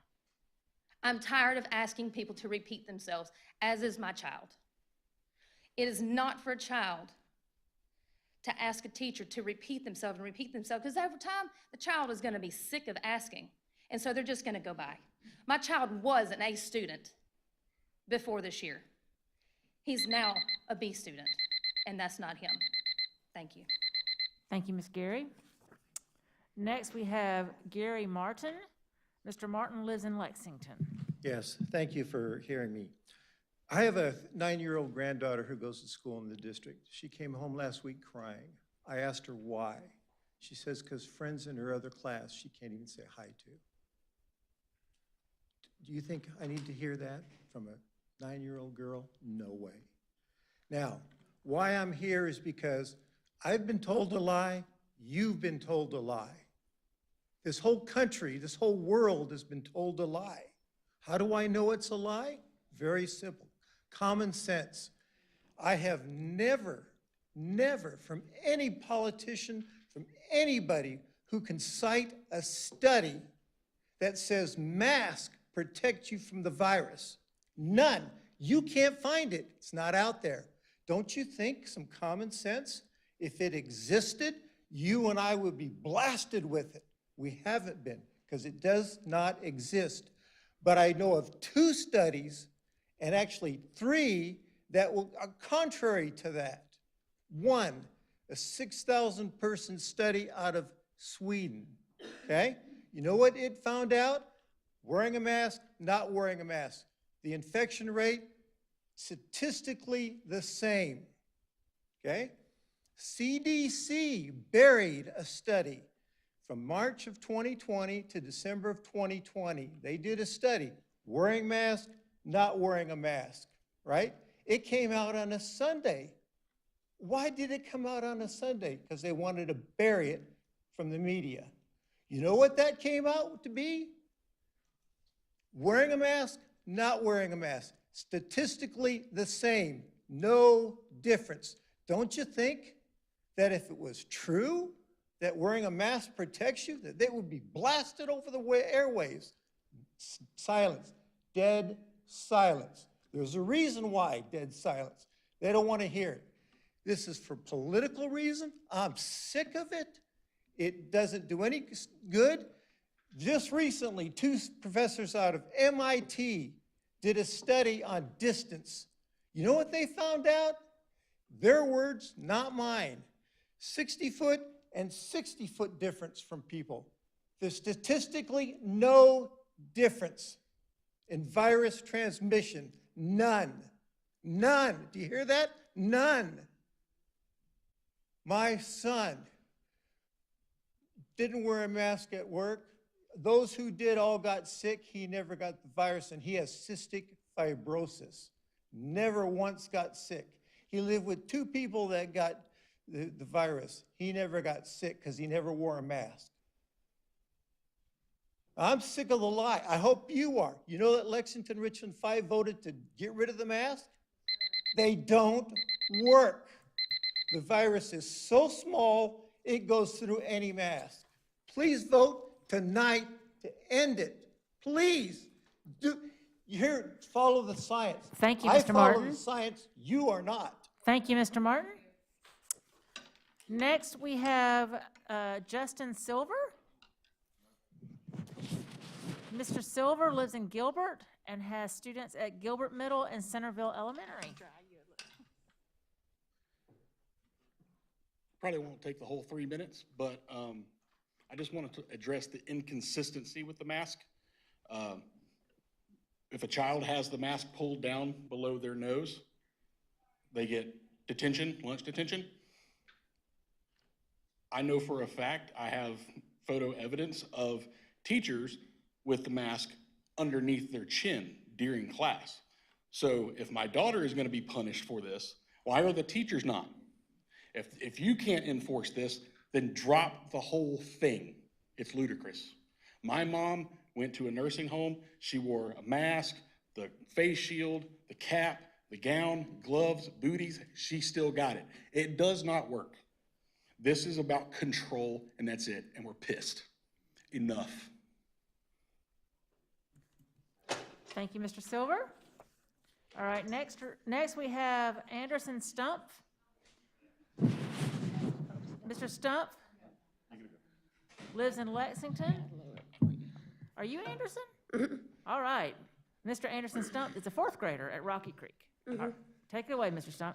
Okay, I'm here to say why I don't like wearing a mask. I was talking to people in my class, and I'm sick of hearing people say how they don't want that, or it hurts their ears because they have to wear a mask, or people who have small ears and they can't hear because it crumbles their ears, or how you can't hear somebody because their mask is too tight, or their mask, you just can't hear through the mask. And it doesn't make sense to me. If I go outside for recess or anywhere, and I drop my mask and somebody picks it up and they touch where my mouth was and they get germs on their hand, and then I get germs on my mask and I put my mask on and I breathe it in, and then I get sick, and then they touch the inside of their mask and they get sick. So I think that kind of defeats the purpose of wearing a mask. And also, I'm sick of I just don't like going up to somebody and they tell me something. I'm like, can you say that again? I'm sorry, I can't hear you. Because I can't hear from my ears and I can't hear from what they're saying by that. And that's all I have to say. Yes. We'd like them to have a vote so they actually have a choice on if they have to wear a mask. Because the only people that haven't had a choice are the students and the parents. We're being dictated by all y'all on what we have to do. And that sign out there that says 6 feet, and you guys are going by the CDC, I'd like to put a big X through it and write 3 feet, which is what the CDC changed it to. But you guys haven't updated that. So that stupid little message that the lady did, facts versus fiction, she also said 6 feet, but it's been updated to 3 feet. So she was speaking fiction, and we're all sick of it. Thank you. Thank you, Anderson. You did a great job.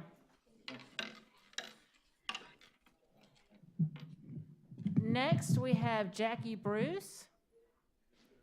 Miss Bruce lives in Gilbert and has a student at Gilbert High. Hi, my name is Jackie Bruce, and I'm a paramedic. I have been for 40 years. My son Trey got sent home for the 3rd time today because he had a cough. He has letters from his doctor saying he has allergies. I want to know who's going to pay the doctor bill when I take him to the doctor tomorrow. This is getting a little bit ridiculous. I kept him home the first 9 weeks of school because I had COVID and I wanted to make sure he didn't have COVID to spread it to everyone else. We've all been tested. I've had my vaccinations. He comes home every day upset because he has to wear a mask. This is probably the cleanest child you have ever seen, as far as me drilling into him, wash your hands, wash your hands, wash your hands. The masks do absolutely nothing. I know that for a fact, because like I said, I've been a paramedic 40 years. I'm forced to wear a mask at work. I don't want my child to be forced to wear a mask. He's to the point to where he is getting suicidal. He hates not being able to talk to people. He hates not being face to face. He was an AB student till he had to do the online. He went to D's and F's. He's back to A and B student now. But pushing the fact of wearing a mask is getting totally ridiculous. I'm demanding a vote tonight. I'm not asking, I am demanding a vote tonight. All of the facts that y'all are getting are not the real facts. You need to read up on them yourselves, each and every one of you. Most of the CDC stuff is not what they're being fed. Y'all are being fed false facts. And I would appreciate a vote tonight. Thank y'all kindly. Thank you, Ms. Bruce. All right, you will be happy to know that we are halfway through the folks that want to speak. So, starting with number 30, Monica Lee. I might have to lower. Ms. Lee lives in Lexington and has students at Rocky Creek and Beechwood Middle.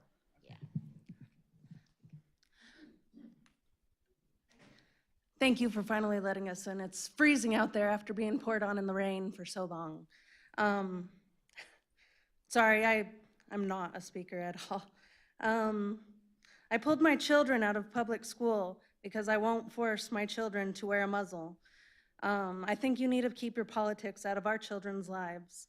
It's time to let kids be kids. They deserve to see their friends smile. You should see all the children outside running together, playing, laughing, enjoying each other like kids should be. It's time to let parents decide on what's best for their children's health. There's no science in the masks. Please stop pushing your personal opinion on our children. I demand a vote on the mask mandate tonight. Thank you. Thank you, Ms. Lee. Next, we have Teresa Goff. Ms. Goff lives in Lexington and has a student at Rocky Creek Elementary. First, I want to thank y'all for letting us speak tonight. I honestly didn't plan on speaking tonight. I came for support, but I'm here for my grandchildren and my great nieces and nephews. I have a grandson that lives with me. He's 8 years old, goes to Lexington District 1. He's on the spectrum. It's hard for him to even eat certain things because of texture, much less have to wear a mask all day long. His little face is breaking out from the mask. And now when he gets out of school, a lot of times when he takes the mask off, he feels like he has to throw up from having it on all day. I really do believe, just like some politicians believe, my body, my choice, these are our children's bodies, and it should be their choice and their parents' choice. I live in Lexington, the town of Lexington. I pay Lexington town taxes. I pay Lexington County taxes, and I support the school district in District 1. And I demand that we have a vote to unmask our children tonight. And I really do thank y'all for listening. Thank you. Thank you, Ms. Goff. Next, we have Thomas Casrio? Casio, all right. Casleo, I see. I tried to get it right. Mr. Casleo lives in Lexington and is the grandparent of students at Pillion, Red Bank, and Pillion Middle. Just step up and Okay. make sure. All right, well, thank y'all. I want to appreciate everybody coming, all our citizens that came in support of, let's be bold. Let's move forward. Let's make some change. It's time. I think we've lived under this curtain or veil or whatever we call it with COVID. It's time. There's a lot of proof out there that it's time. I'm a retailer in the town of Lexington. Work at a grocery store, manage it. When this thing started, it came all at us. We had 5 cases of COVID in a year, working with 8,000 people coming in our face. Now, didn't hear about the flu. That thing disappeared really quick. I'm not I'm not vice on it. I'm not a doctor that can say, hey, here's what it is, but that's what I lived. Now, getting back to what I lived, I got 5 grandbabies. And my little grandbaby, Grayson, she goes to Red Bank Elementary, and she has a little skin condition, and she's a beautiful child. And then the mask is causing her to break out all around her face. And, you know, it just makes me get emotional that there's other effects of this, the psychological effects. Like I say, you got to listen to the kids. All of them are saying, there's a little girl out here, and I said, and I just said, what do your fellow students say when y'all talk about, we hate this mask? I think it's y'all's job to listen to them. I can tell you all day long, but have y'all went into schools and talked to the students and said, hey, what do you feel? You know, all I hear out there about the CDC is that the kids aren't really affected. Well, why are we affecting them in this way, a mental capacity, a medical capacity for many of them? My sister was the one that just left. That's my nephew that has the autism. And he struggled with just eating broccoli because of his condition. So why are we gonna put something on them, even more of a burden on our children than we should?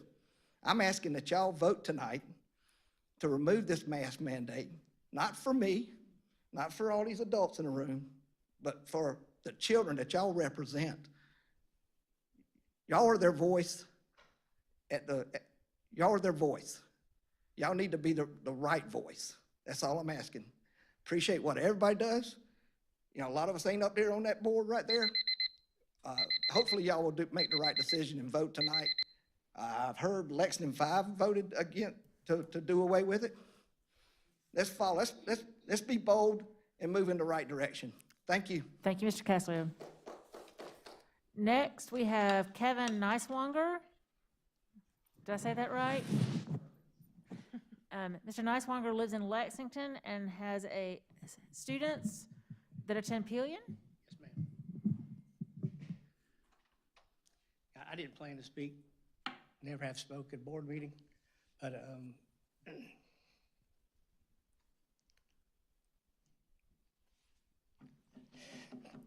excuse me, I have 2 grandchildren, and I had a 4-year-old who's in a 4K, and he asked me, am I gonna die if I have to wear this mask? It was hard. I really do hate breaking down over that. That was a real eye-opener to me. And I know that you can have statistics on anything. And whatever way you want to make them point, you can do that. I just hope that you all will vote to suspend the masks, or at least make it an option. And that's all I'm asking for. Appreciate it. Thank you, Mr. Neiswanger. Next, we have Gregory Lepley. Mr. Lepley lives in Gilbert and has students that attend the Gilbert schools. Can you stand here so I can- I appreciate the opportunity coming out here tonight. I do not have a prepared speech. I wanted to say that for 16 years, I've been blessed to be a father. And for all of those 16 years, I've been able to make all the decisions for my kids. What church they go to, what school they go to, what baseball team they play on. This mask issue has taken that away. So kindly, here tonight, I'm asking the board to vote. Give us the option to do what we feel is right for our children. That's all I have. Thank you, Mr. Lepley. Next, we have Sean Daughtry. Mr. Daughtry lives in Gilbert. Thank you for letting me come and talk. I didn't have a speech prepared. My daughter goes to a private school here in Lexington. I'm fighting the same fight with them to help get rid of the mask requirement. I watch her come home every day, miserable from this, tired of wearing it, telling me how it's driving her crazy. You guys sit up there mandating that these kids wear these masks. Think about that. You're telling every family in your school district what's best for their kids and taking away their right to determine what is best for their children's health. What if I come to your house and start telling you what's best for your kids and you have to follow my words? Would you like that? No, you wouldn't. You'd be angry, you'd be upset, and you would demand that this stop. This is tyranny. This is communism. We live in the United States. Quit taking away our civil liberties. Quit telling us how to handle our children and what's best for their health. You have conflicting information being fed to both sides. There is no proof these masks work. The CDC has even put that in writing, and you guys always go back to DHEC and the CDC. Well, if there's no proof, stop the tyranny. Richland, Lexington 5 did it tonight. Y'all need to find the courage. Because if you don't, we'll make sure every one of you is voted out of these seats. We'll find people that will have that courage. And we will lead that charge to replace you guys with people that will hear our voice, will stand up for our kids, and will protect them, because there are studies that show the damage that's being done to these kids.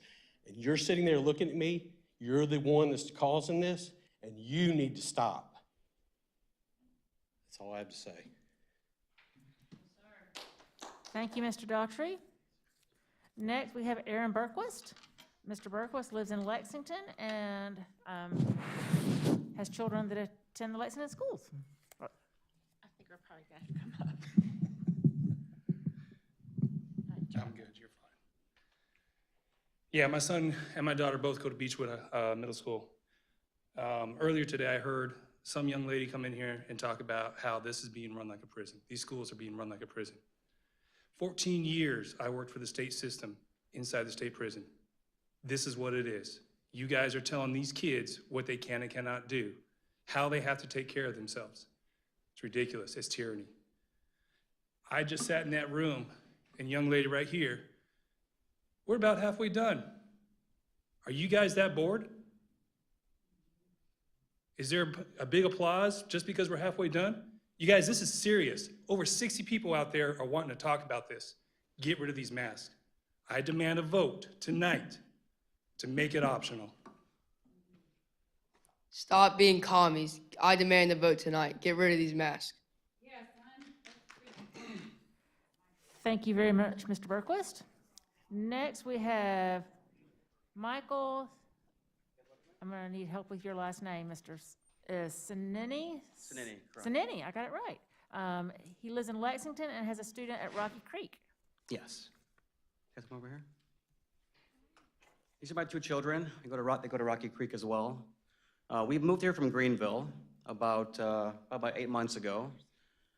Since then, they have been suffering and exhibiting sort of these really stressful anxiety issues, disorders, psychological, as we've seen before, these studies coming out. My son is twitching all the time when he's at home, watching TV, things like this. We have no social life anymore.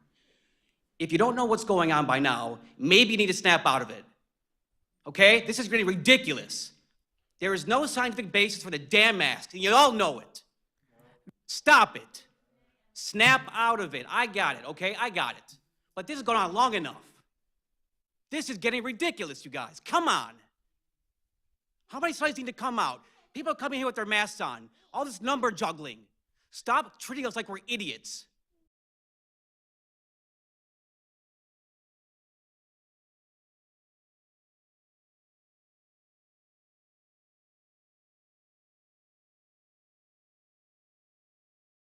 Make the vote tonight.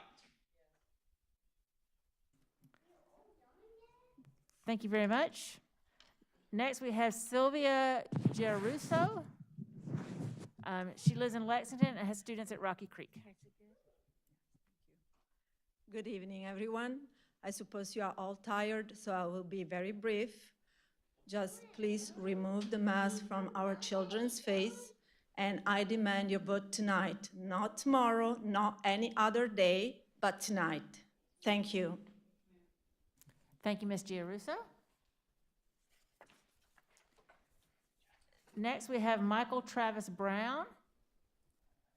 Mr. Brown lives in Lexington and has students at Pleasant Hill Elementary. Hey guys, thank you for letting us come in and talk tonight. I appreciate it.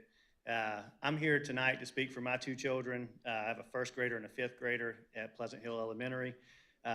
My first grader really wanted to be here, man, and she has got a spirit. I really wish she would have been here to talk to you tonight, but she had to choose between this and karate, and karate won. All right, so I'm speaking for her. First of all, masks don't work. I think everybody knows that in the beginning. You know, everybody questioning it, but after a period of time, we've kind of accepted it, and there's all these CDC things that, you know, they've changed their position on it. Of course, they didn't recommend it prior to coronavirus, but they felt the need to do something, so masks have been the subject lately and what they're now recommending. But we know they don't work because of the size of the particles. If you think about it, the virus is 0.06 microns. That's not numbers I'm making up. You can look them up. The average surgical mask pore size is 5 microns, which is 88 times the size. If you multiply that out, do a little math, things like a mosquito would be caught by a 3-foot wide net. 3-foot square would be the center of like the holes of the net. It's just ridiculous to think that you could catch such a thing as a virus with a paper or cloth mask. In fact, you know, that's why there are really no recommendations of what the mask has to be made out of. People are making them out of pantyhose, you're making them out of cloth, any kind of fabric you can find. We all know it's not about filtering the virus. We've all seen the little heat smoke thing that they've put out, you know, where the air is kind of hovers closer to your face when you breathe out, and nobody's arguing that it restricts airflow. I mean, that's the reason we're here. It does restrict airflow. Particle size is the problem, and the particle is actually pressurized and shot possibly further than the 6-foot radius because of the mask, similar to a water hose. All right, I'm gonna skip a little bit because it goes faster than you thought there on the 3 minutes. All right, cleanliness of the mask, obviously, these kids aren't cleaning their mask, man. I mean, how many parents are actually, you know, sanitizing their mask at the end of the day? And if they're wearing their mask into restrooms and such, they've got things like fecal matter and things that the mask actually can catch, you know, in the mask, and bacteria breeding in it, and the hot, moist air that they're breathing in that mask all day is fermenting day after day after day because these masks aren't being sanitized every day. Send a mask to the lab, have it tested. The psychological impact of this thing is really hurting the kids. You know, the kids are gonna grow up hypochondriacs. They're scared of every germ, scared of social interaction. You know, my daughter has come home crying and even said that the teacher's been crying because of the stress of having to keep the mask on first graders. It's terrible. I'd ask you guys to please vote on this. It makes sense. Do the right thing. Thank you, Mr. Brown. Next, we have Richard Wilson. Mr. Wilson lives in Lexington and has a student at Gilbert High School.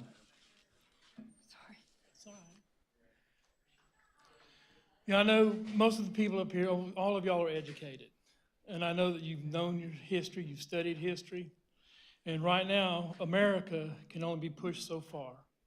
And right now, with all the lies that are being told by the educators of this country, you're pushing America to a point where you don't want it to get to. The masks do not work. It's been proven time and time again. If you would just research and study the history of the hijab, which is exactly what these masks are, it's a hijab, they are made to make people conform to the wishes of the master. And these children do not need to be run or told by masters what they can and can't do. I love this country. This is not yet a fascist socialist country, but the people that like y'all are pushing us to becoming fascists and socialists by implementing the rules and laws that you're trying to force down the throats of the people. It's not needed. This country is a great country still. And there's a lot of changes coming to the country. And these masks are hurting the children. Like the gentleman before said, there's been many, many studies that the psychological damage that it's doing to the children. I mean, I've got grandchildren that are made fun of at school because they don't want to wear the mask because they can't breathe. And the kids bully them.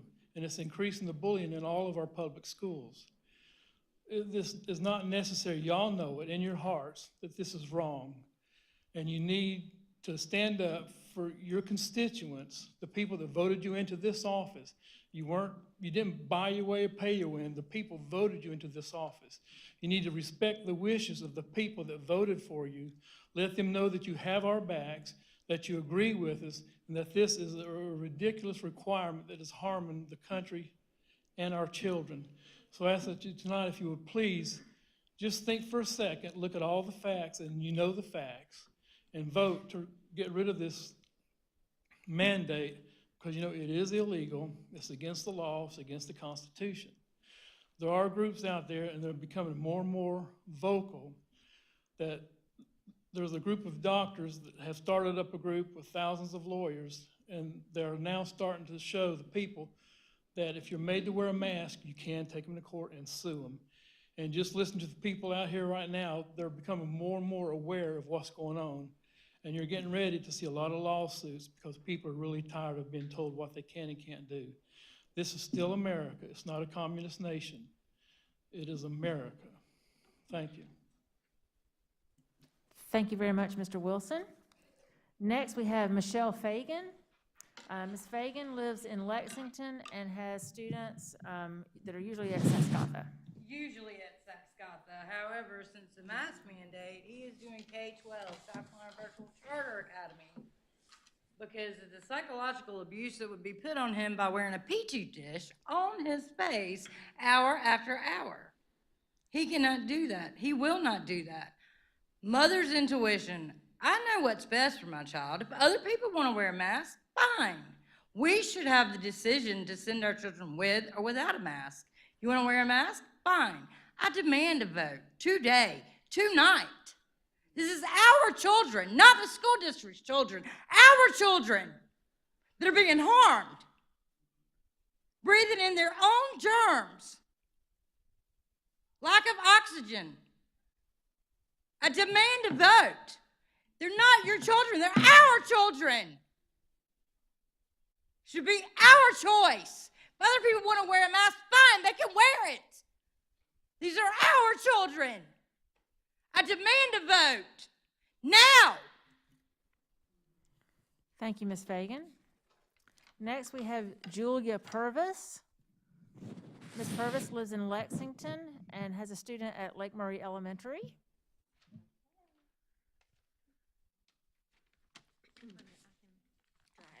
Thank you. Hello, my name is Julia Purvis, and my daughter is in kindergarten in Lex 1. This year has been difficult on all of us. Anxiety and depression are through the roof, and it's affecting the youngest of our population. In class, my daughter is learning a lot about kindness and how to be kind to your friends and classmates. During morning meeting, her teacher went around the circle and asked each student to share one thing they could do to show kindness to someone. When it was my daughter's turn, she sat there and shook her head. Her teacher gave her extra time to think of something, but she couldn't come up with anything. Later that evening, I asked her why she wasn't able to come up with an example of kindness, and she sadly admitted to me that it was hard to come up with anything because she can't give hugs or smile at her friends through the masks. This completely broke my heart. She's 6 years old and has been conditioned to think that even a simple act of kindness to a friend is not allowed due to the policies that you have implemented. She has to use a microphone in order for her teacher and her classmates to hear her when she's answering questions. We have to start looking at the bigger picture here. We have complied for a year and have seen that this virus does not affect children the same way it does as adults. There are 2 vaccines available to everyone over the age of 16, including teachers. So why are children still being asked to carry this burden? It's time to give our children a choice. If the mask policy is not dropped, you will see changes, and it will start to directly affect your pocketbooks. I promise that there will be a mass exodus of students that will be pulled from the schools and will choose a different option that will not line the pockets of those who want to drag out these archaic policies and procedures that are doing so much damage to our children. I'm begging you to bring this to a vote tonight and make masks optional immediately. Thank you. Thank you, Ms. Purvis, and your assistants. Thank you. Next, we have Alyssa Ailman.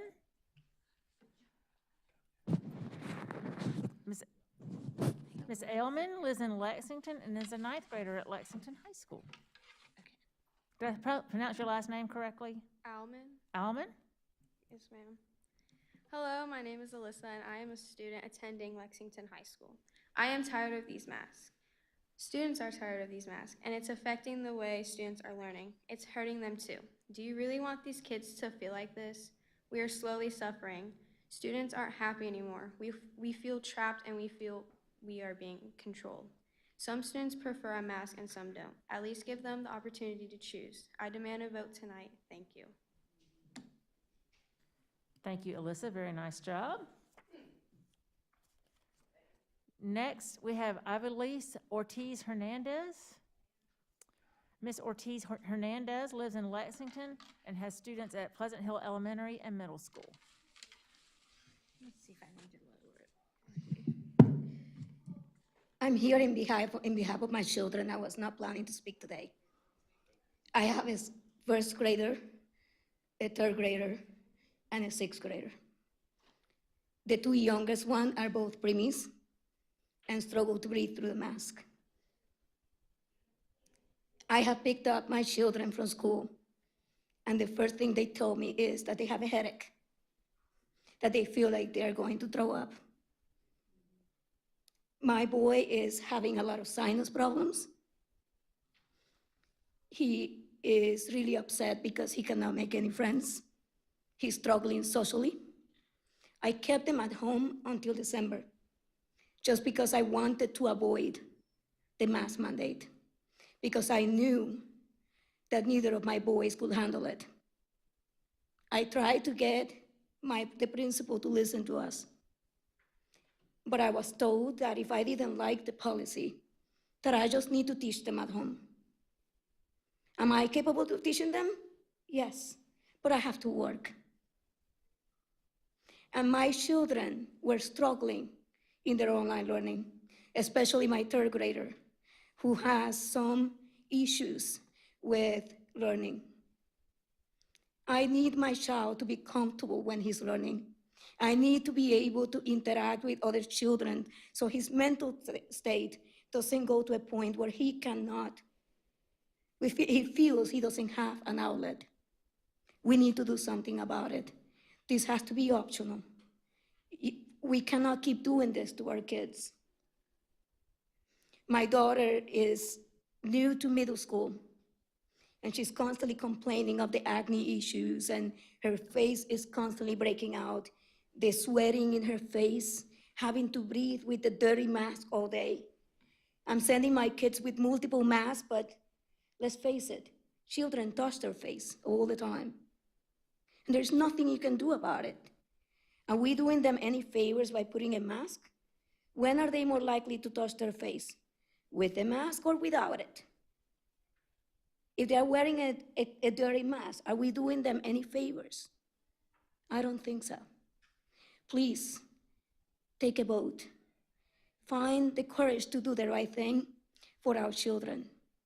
This is not isolated to my kids. I've seen it in many of them. Please, find it in your heart to do the right thing. Thank you. Thank you, Ms. Ortiz Hernandez. Next, we have Travis Bethune. Mr. Bethune lives in Lexington and has a student at White Knoll Middle.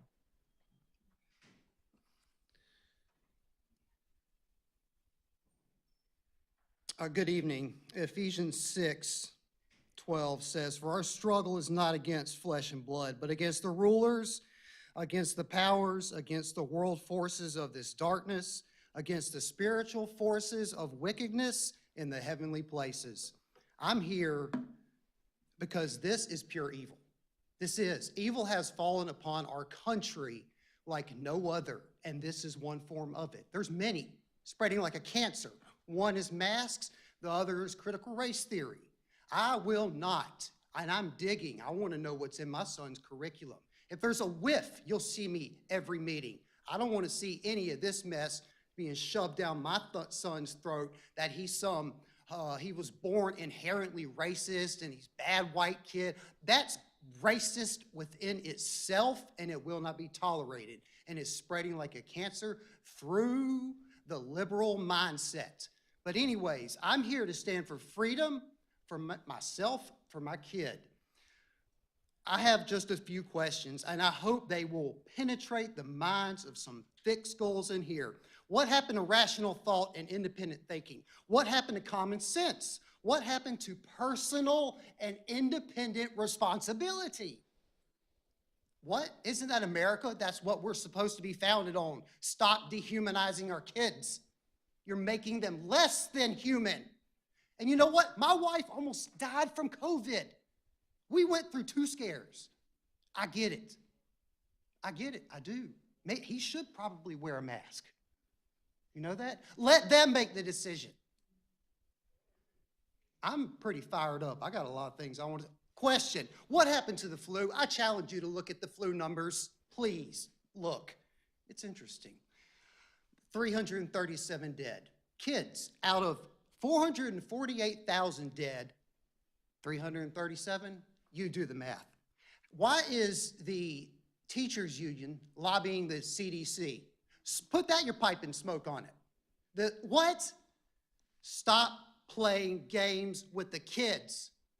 We in the South are supposed to be known for standing on the Constitution, liberty, freedom, freedom of choice. Some of you are tuning me out right now. I can see you checking me out. Why don't you tune in? Your country is slipping away, and some of you are just flying by, catching a check on the government dole. My kid's going through a preteen identity crisis with a mask on. Unelected politicians are not here to determine how you are supposed to make decisions for my kid in this district, your constituents. I'm done. Thank you, Mr. Bethune. Next, we have Carrie Snyder. Ms. Snyder lives in Lexington and has students at Meadow Glen Middle and River Bluff High School. Let me try it. Okay, hi. I'm going to keep it short and sweet. I just stand with all these parents who are super angry and upset about the mask mandate. We have kids who are suffering. You've got kids who are extremely depressed. I've got kids who hate going to school every day because they're forced to wear a covering over their face. They're not meant to be this way. Things are not meant to be this way. So I stand with all of the parents outside who are angry, upset, sad, mad, pissed off. We're ready for change. You guys can make it happen, so do it. You were elected and you were put here to represent us. Do your job. Thank you. Thank you, Ms. Snyder. Next, we have Rick Bailey. Mr. Bailey lives in Lexington and has a student at River Bluff High School.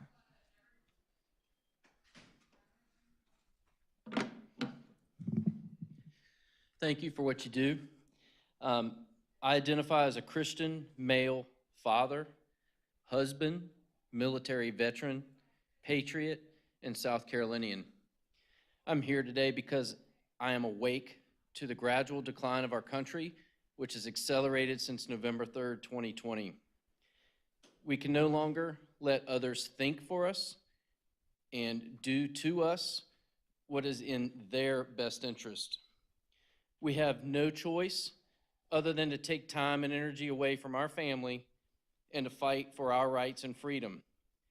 We are the majority, not the minority. The media wants you to believe. I'm requesting the board to be effective immediately recognize my right as a tax-paying resident of Lexington County School District 1 and a legal citizen of the United States of America to remove the mask requirement and instead make them optional. I'm not going to argue science or reference studies, of which there are many, that directly contradict the propaganda designed only to promote fear and diminish our rights and freedoms. I would like to reference our Governor Henry McMaster, who recently posted on Twitter, quote, "It is ridiculous for school districts to tell parents whether or not their child should wear a mask in a classroom. That is up to the parent. Every teacher has the opportunity to get vaccinated. It's time to unmask our children," end quote. New quote, "Local cities and counties need to drop any remaining restrictions they have in place. It's time to wrap this up or I will do it for them," end quote. A statement regarding the experimental DNA altering shot, commonly and incorrectly referred to as a vaccine. I certainly respect those that have decided to get the shot. You have the right to make those decisions. Also, understand as many as 70% has decided not to get the shot. This is also our right and our decision. Lastly, our teachers, children, and I certainly do not need to be pressured or bullied otherwise. Today, this meeting, this forum is meaningful. This matters. I want to encourage everyone to be confident and express yourselves and be heard. I respectfully ask for action and resolution on this topic today. Thank you. Thank you, Mr. Bailey. Next, we have Michael Oxner. Mr. Oxner lives in Lexington and has students that attend Lexington Middle and River Bluff. Thank you. I appreciate it. I actually live in this neighborhood, so I was excited when I found out about the meeting tonight. But my children go to River Bluff and Lexington Middle, and they've been virtual this entire year because I can't force them to wear a mask. And my son's got asthma. When he puts something like that on his face, it makes it even worse. So it's not good for him to be around anybody wearing a mask, or, you know, just him wearing a mask at all limits his breathing, and I'm not gonna put him in that situation. So I'm here for my children, my friends' children, that this is a bad situation. And if it was optional, you give the parents that are out here fighting for their children the option of wearing the mask or not. So I think a vote on it tonight would be awesome. Thank you. Thank you, Mr. Oxner. Next, we have Michael Barrett McCown. Mr. McCown lives in Lexington and has students at Meadow Glen and formerly Midway. All right, guys, my name is Michael McCown. I'm a Lexington 1 student. I've been here since 1986. I mean, Kathy and I grew up together. I've known her since I was about this tall.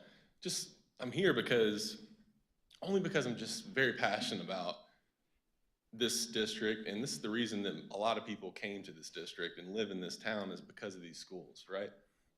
And that's why I'm here, and that's why all these people are here, is because people are just so passionate about this. And as you can tell, that there's a movement, right? There's a movement of people out here that are spending their time out here when they could be home. It's my son's birthday right now. My son's birthday, and I'm here fighting for him, you know? So I want to be clear.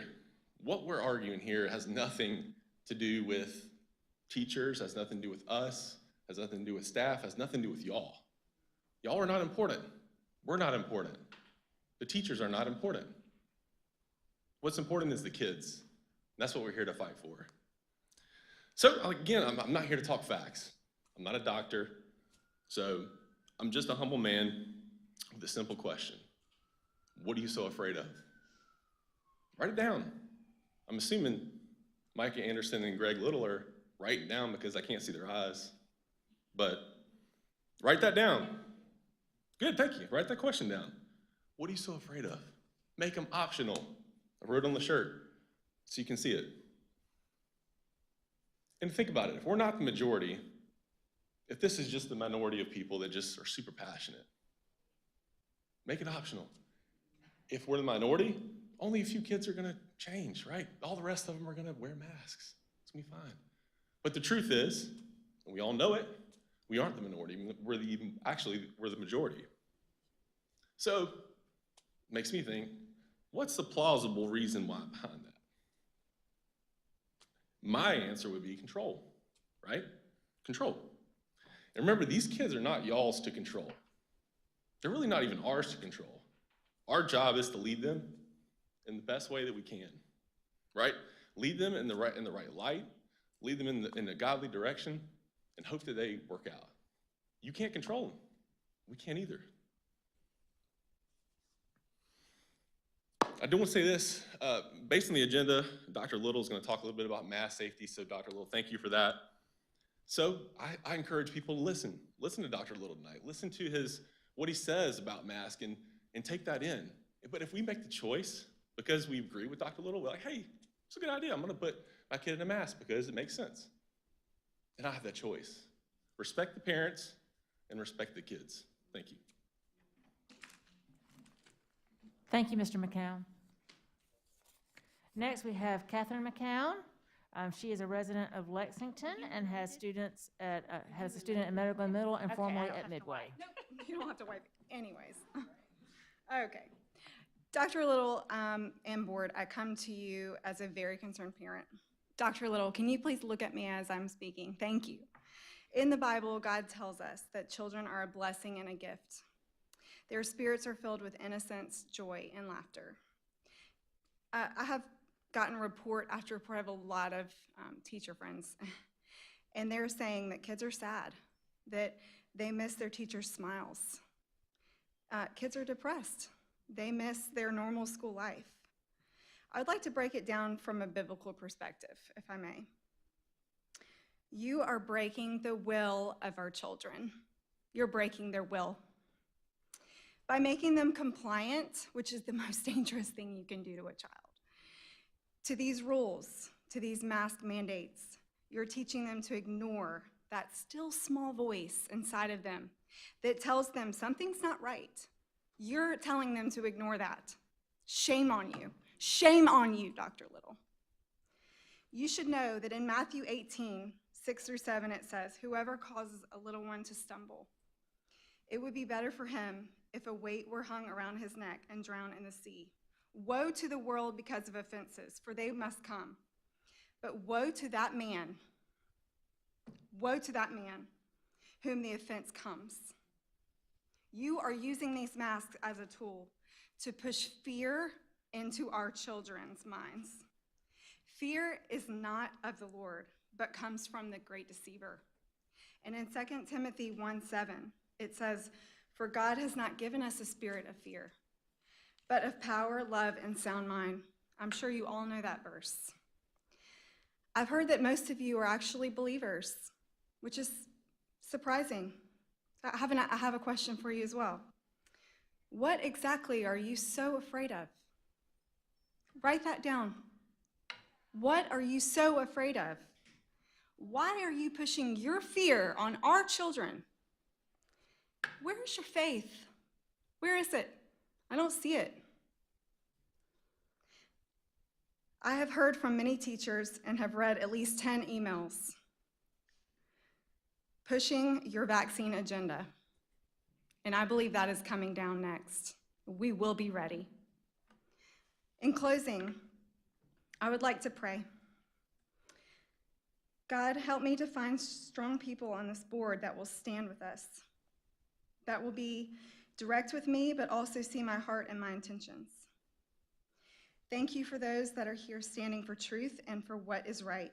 Bless them and protect them. Help us to continue fighting for our children, the vulnerable, and for the teachers that fear speaking up in fear of losing their jobs. I pray you would soften the hearts of every board member here, and I please, Lord, open their eyes. Give them the courage to do what is right. In Jesus' name, amen.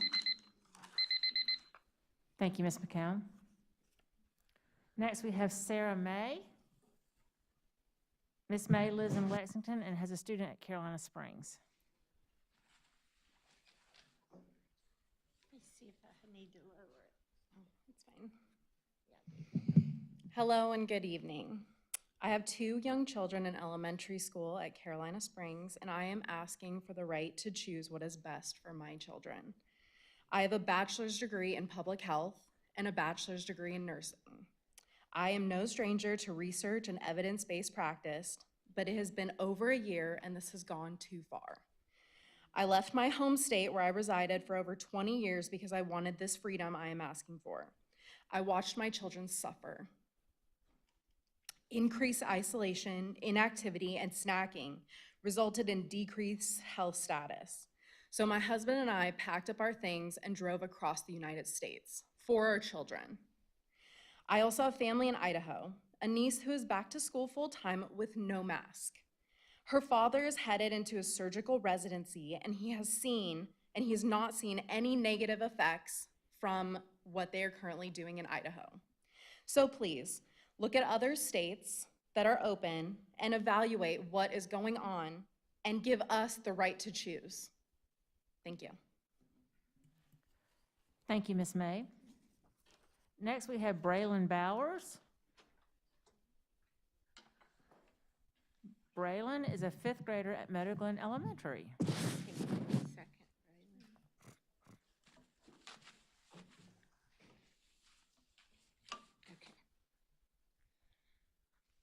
So first I'd like to say that when I go to school and I have to wear the mask, every day I go in and the people make me wear the mask. And then, so I walk in with all my friends with the mask on, trying to talk, it's hard to hear them. And you can't see the smiles, you can't see anything. And then I get headaches from the mask. So like my teachers will force me to wear the mask and my head will hurt, and then when I take it off, I get in trouble. So there is like, I get in trouble for just trying to make where I don't feel pain. And then like socially, like whenever we're talking and all this, my teacher will try to like speak up and stuff. You can't hear her as well.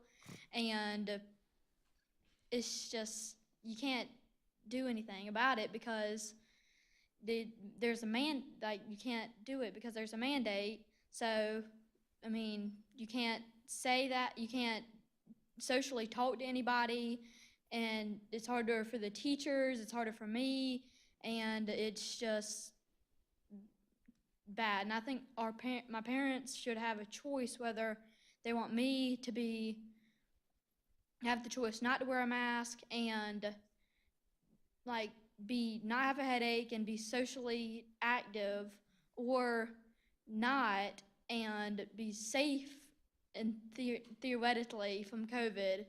And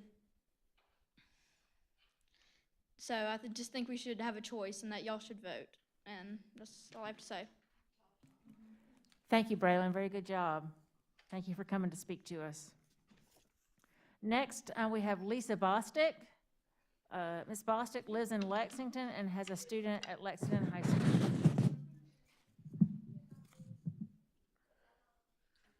Yeah, hang on 1 second. Let me see what the height is. Can you step up?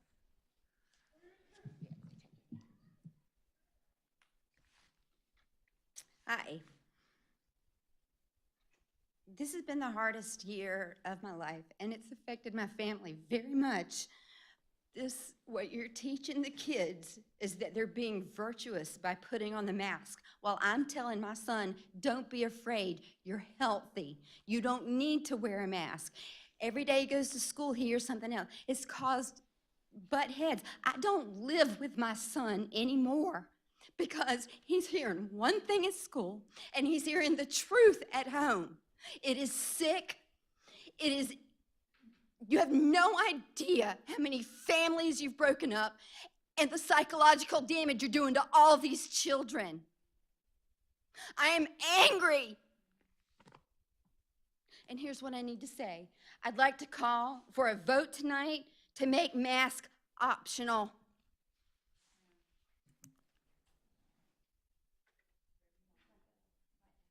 Thank you, Ms. Bostick. Next, we have Tricia Evans. Ms. Evans lives in Lexington and has students at Pleasant Hill Elementary and Pleasant Hill Middle. you're I need fine. to bring the I'll mic. wait whenever you want me to. Good evening, Dr. Little, board. A lot of y'all know me. Y'all have seen my face. I know Dr. Little. I know several of the board. This is my son Caleb. He's an 8th grader at Pleasant Hill Middle. I have a 5th grader. He's also with Dr. Little's daughter. I come on behalf of my boys. They're both in the partial Spanish immersion program. I have an 8th grader. In January of this year, he was hospitalized at Three Rivers Behavioral Health for 4 days because of the mask issues. He felt isolated. He felt like he did not matter. He could not talk to his friends. That was the hardest decision my husband and I ever had to make. But we had to do it because he's worth it. He has the diagnosis before going there of autism disorder. He left there with the primary diagnosis of adjustment disorder with depressed mood, and his secondary diagnosis is autism spectrum disorder mild. He's been seeing a private counselor for the past 2.5 years. Before January, before the school year, he was concentrating on anxiety in social situations, not on how to interact, but how to deal and be working through those situations and deal with social interaction with friends. He had conquered a lot of that, and then COVID happened. His anxiety skyrocketed, and as a parent, that's not okay. That's not okay. Then my second son, who never had anxiety ever, cried and cried and cried. He could not wear a mask. I had to go to his pediatrician. Actually, Dr. Guyton, I know you've seen us before too, who gave us the note, of doctor's note. I had to fight at our school. He missed the first 2 days of school because the school did not have it together, and I contacted them in July. The two biggest driving forces of me to be here tonight, because I'm not a public speaker, I would much rather sing in front of a crowd of 1,000 than speak in a crowd of the small, but I do it for my children. It is time now, you guys. You have to vote. Lexington and Richland 5 just did it. It starts May the 10th. I just saw it online. You have that right. The governor said it's not your place anymore. It's ours. There's no executive order needed. I've emailed Molly Spearman. She tried to tell me, oh, I need to wear, it's because of this and that. She doesn't even wear a mask when she's speaking. I'm sorry. When you, as a public official who says that you are at the Department of Ed and you are not wearing a mask, oh, I'm vaccinated. It doesn't matter. Enough is enough. And I've had enough. My kids have had enough. Everybody in this room has had enough. There's a bunch of people that just been out there, they've had enough. So I say vote now. Enough is enough. We are done. Unmask our kids. Thank you, Ms. Evans. Next, we have Chris Neely. Mr. Neely lives in Lexington and has a student at Midway Elementary. 3 of them. 3 students at Midway Elementary. Raise it up. So thank you. I'm Chris Neely. I live here in Lexington, South Carolina. I've been living here for about 10 years. Some of you may know me. Miss Anne Marie, Dr. Little. I just want to tell you thank you so much for what you do. I know you probably haven't heard that a lot. Some people have. People appreciate what you're doing, whether it feels like it sometimes like tonight or not. I'm not going to sit here and go over numbers or quote anything any different than anybody's probably done before. I understand you're under pressure, and believe me. I kind of deal in politics a little bit. I try not to. I don't really like it that much. I'm a little bit grassroots here and there. Believe me. And I know how easy it might be for y'all to say, there's only 25 days left. Just get through hey, I'm there with you sometimes. I wish sometimes I could just get through the next couple weeks of work, and I want to go on vacation and that kind of thing. But I'm asking you tonight, these people have come here, they've poured their hearts out. Some of them have kind of, spoke real passionately. And please don't take some of the stuff personal. It's really, they're coming from the heart. They care about their kids. They do care about this community. I've talked to them out there. I spent a little time before I came in here to learn about this because I wasn't involved in this before tonight. I mean, I'm involved in the community. I've got other things that I work on. But I was asked by someone, she was telling me, it was actually at another event last night, and she was said how important it was to her. And I started talking about coming here. And maybe I said, I'll come with you because it's my kids involved too. And I believe that. I believe we have the ability to right now to make a decision to open it up. And all I'm asking is you to stand with us. I'll be here to support you. I know some people around here. You know some people around here, just like me, that are involved. You don't find people like us every day. I'm not saying I'm powerful. I'm not rich. But I'll stand there with you. These people will, as emotional as they are, they will stand here with you. They made a decision in District 5 to do the same, from what I hear. We're all the same people. We're all South Carolinians. All we're asking here is let the families be self-governing.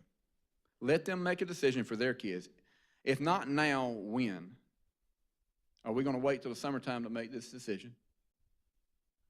Let's just do it now. Let's just get it over with, pull that Band-Aid off, and let's get back to our lives in South Carolina. Y'all remember the slogan? Beautiful faces and smiling faces in beautiful places. Social interaction is in our DNA in South Carolina. I've lived in South Carolina my entire life. I love this state.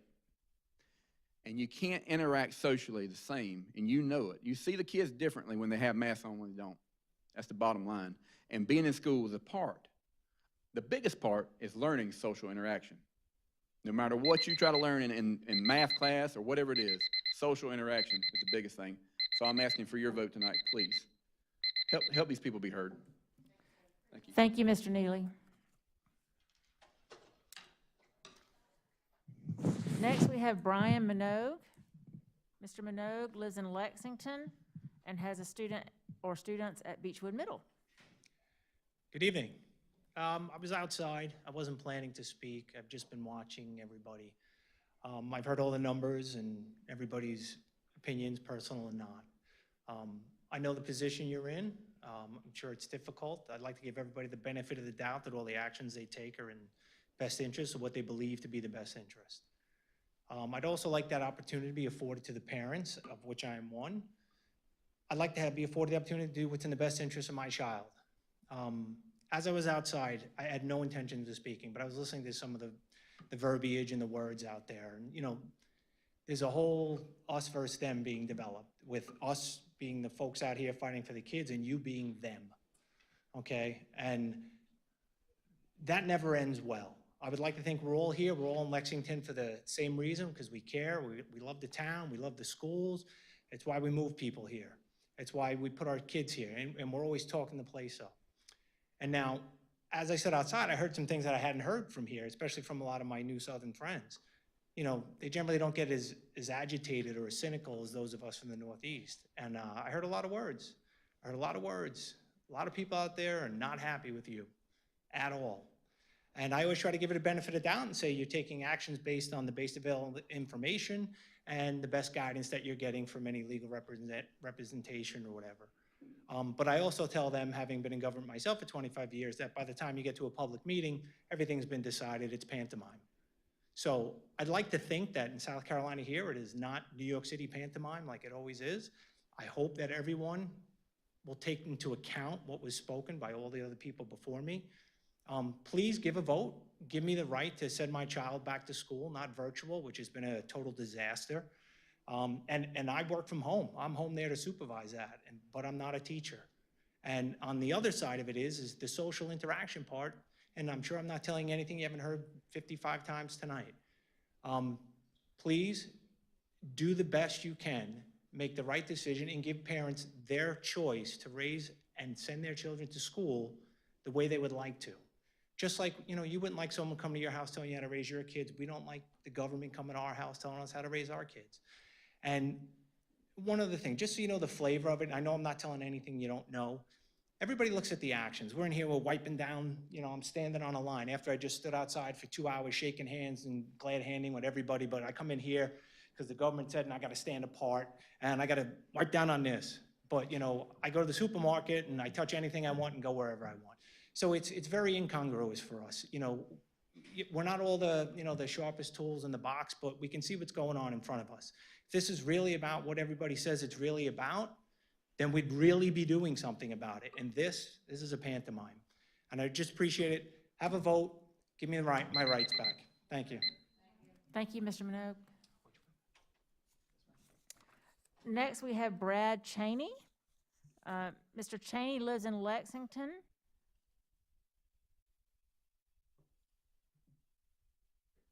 He's not here. All right, we will save Brad in case he's here later. Next, we have Angela Crewer. Is it Crewer? Yes. Okay, Ms. Crewer lives in Lexington and has a student or students at Rocky Creek. Good evening. I'm the mother of 4 children. We moved here from New York a year ago. When my neighbors ask me why I left New York, I typically respond 2 words: Andrew Cuomo. Little did I know that the tyranny would follow me down to South Carolina. Looking around, this is disgraceful. You have barred tax-paying parents from a public meeting in a public building. 15 here, 15 over there. You have parents waiting outside in the rain. Enough. This ends tonight. You have parents standing outside in the rain begging you to allow their young children to breathe freely in order to receive an education. Shame on every one of you. You are the Board of Education, and you are asking our children to bear the burden of adults' fear for a virus that does not affect them the same way it affects adults. Shame on you. You now have 3 vaccines offered to anyone who is worried about this virus, yet you're still requiring young children to be muzzled for 6 hours a day. Shame on you. According to DHEC, South Carolina has an infection rate of 3%.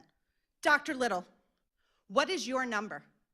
What is your number that will allow you to remove these masks from our children? Is it 3%? 2%? 1%? What is it? We do not have a mask mandate in this state, in this county, or in this town. Then why do our children have a mask on their face? Shame on you.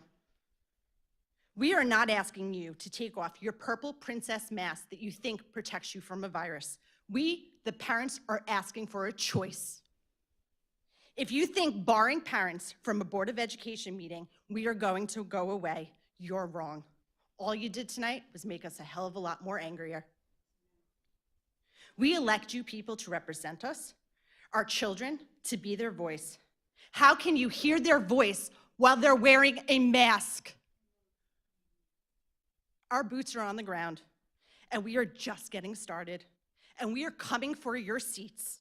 That's not a threat, that is a promise. We will vote you out.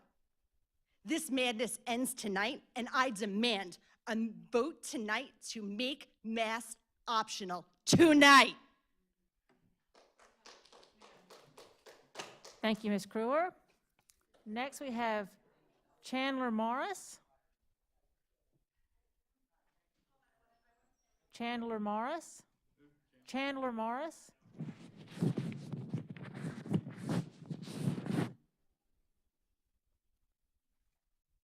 All right. Looks like we might have a little brigade back there. Are you Braden Pittman? That's me. Okay, and Chandler Morris? Yes, ma'am. All right. So we have Chandler and Braden, and they are, one is a student at Lexington Middle School and one is a student at River Bluff High School. Are y'all speaking together, or are you each speaking separately? We're speaking together and separately. We're going back and forth. Okay, all right. Just take it away, guys. Okay, yes, ma'am. Hi, I'm Braden Pittman. I go to River Bluff High School. I'm in 10th grade, and the masks have really been a problem for me. I'm Chandler Morris. I'm in 8th grade, and I go to Lexington Middle. Because of COVID, learning has been a struggle for me. We would like to discuss the struggle we face with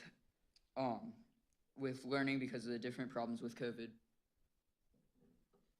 The masks are a problem with socialization because I'm a very social person, and I try to talk to my friends at school, but my teacher always tells us to social distance, and it's really hard to hear them.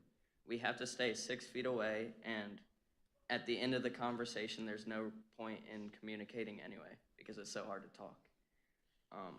Also, there's been a struggle with breathing in certain situations because it's so hard to breathe with the mask up, And if you pull it below your nose, the teachers always threaten you to write you up. And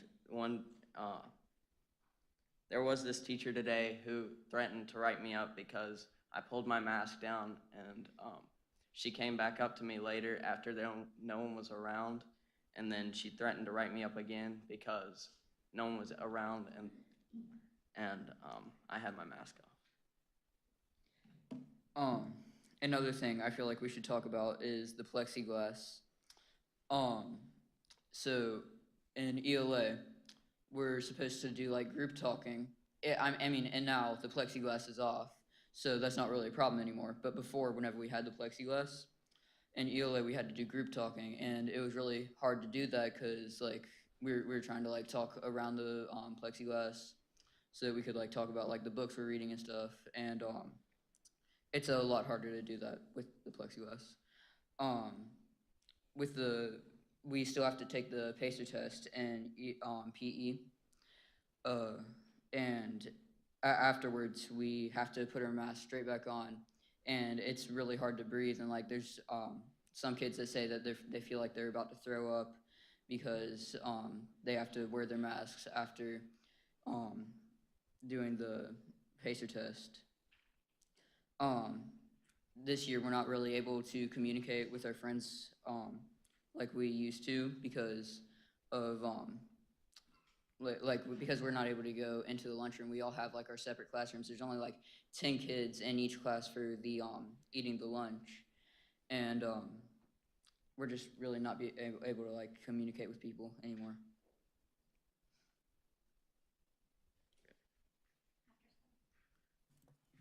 Yeah. Oh yeah, we usually like hang out with our friends after school, without our masks. So I really and like none of us have gotten COVID, so I really feel like it's not really that big. It doesn't really help that much if none of us have been getting COVID like without wearing the masks. I feel like none of us would be getting COVID without wearing the mask at school. So yeah. All right. Braden, did you have anything else to say? No, y'all did a great job. Thank you guys for coming this All right, evening. thank you. Thank you.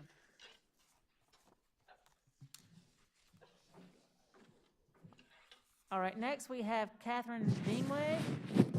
Is it Veenweg? Veenweg? Veenweg. Catherine Veenweg. She lives in Lexington, and she has a student at Lake Murray Elementary. I am here to ask that the mask mandate be optional.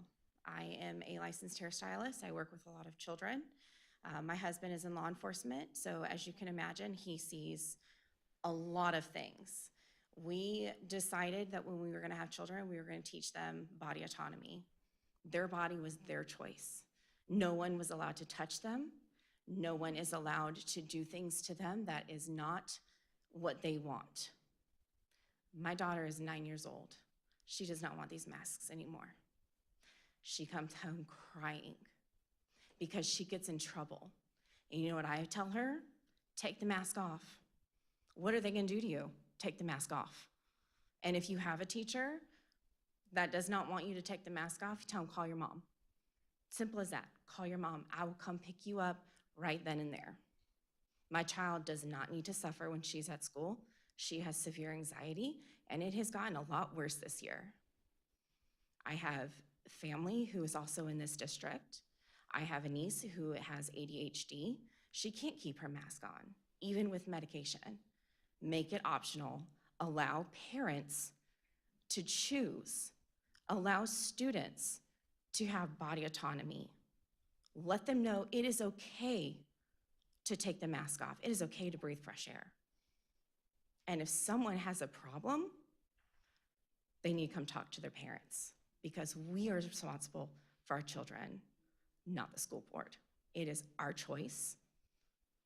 My child is going to take her mask off.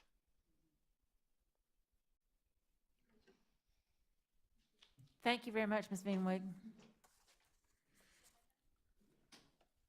All right, next we have Debbie Myers. Ms. Myers lives in Lexington.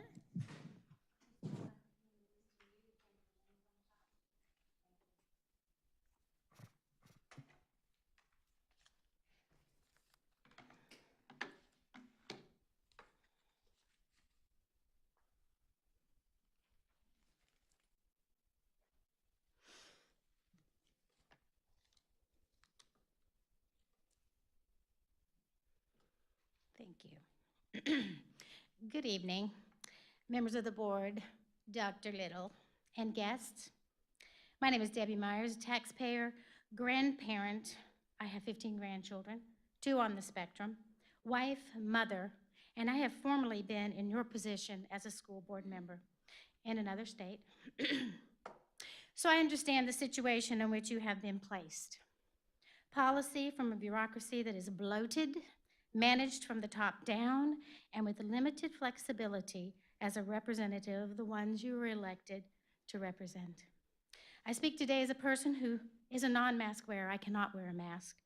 Sad that I must explain my health and well-being to you on this occasion, but because of the fear and the hysteria that has gripped our community, being subjected to sneers, glares, judgments from people who do not know me is something I live with on a daily basis. So do my grandchildren who are in this district. I am not uncaring, unpatriotic, uneducated, having a condition that precludes me from masking. I'm not going to go into any more of that because I have limited time. It's in writing. I am requesting formally that every bit of this be entered into the record tonight because I'm probably not going to get through it. Okay, Jada? You're my girl. Thank you. I was refused access to my grandchild's school in October of 2020. I was harassed by the staff at Peelian High School. My grandchild was refused service until the staff there, quote, dealt with me. I was never given an actual reason, policy reason for that. I was told I had to produce documentation of my medical exemption, and this is clearly a violation of HIPAA, by the way, and I'm still considering legal action. After multiple phone calls, it was determined that there was no policy in place regarding masks, only agreed upon protocols. I spoke to Anne Marie about that. Interesting, since I never agreed to such a thing. My conclusion is that the powers that be agreed on my behalf. Okay, I'm a free American. This is outrageous. Fortunately, I have entered a few schools recently, and to my surprise and delight, I was not harassed upon entry. Progress, but my grandchildren and all children are still being forced to wear masks for 8 to 10 hours a day in this district, whether inside, outside, or on their school buses. Or at sports events, I guess. In spite of the actual science, and in spite of the fact that less than 1% of individually are currently COVID positive, if that number can even be trusted. Children as a group are not and have not been contracting COVID. Y'all know it. Treating all people as if they are diseased is criminal. There is no statistical evidence that asymptomatic people have spread the virus, and there's currently no mask ordinance in the town or county of Lexington. Mask mandates have been lifted from governmental buildings, according to the governor's office. So why are the schools still forcing mask wearing with no flexibility? Hello. Thank you, Ms. Myers. Okay. We have your remarks, and I'll make sure that all the board members get a copy. Okay, I want it in the record with the documentation. We don't put verbatim citizens' participation in our minutes, but it will be on the video, so. Okay, so you're not going to enter my documentation into your records as a submission to the board. Am I understanding that? That's correct. Okay. I demand a vote. Respectfully. Thank you, Ms. Myers. Next, we have Jake Souls.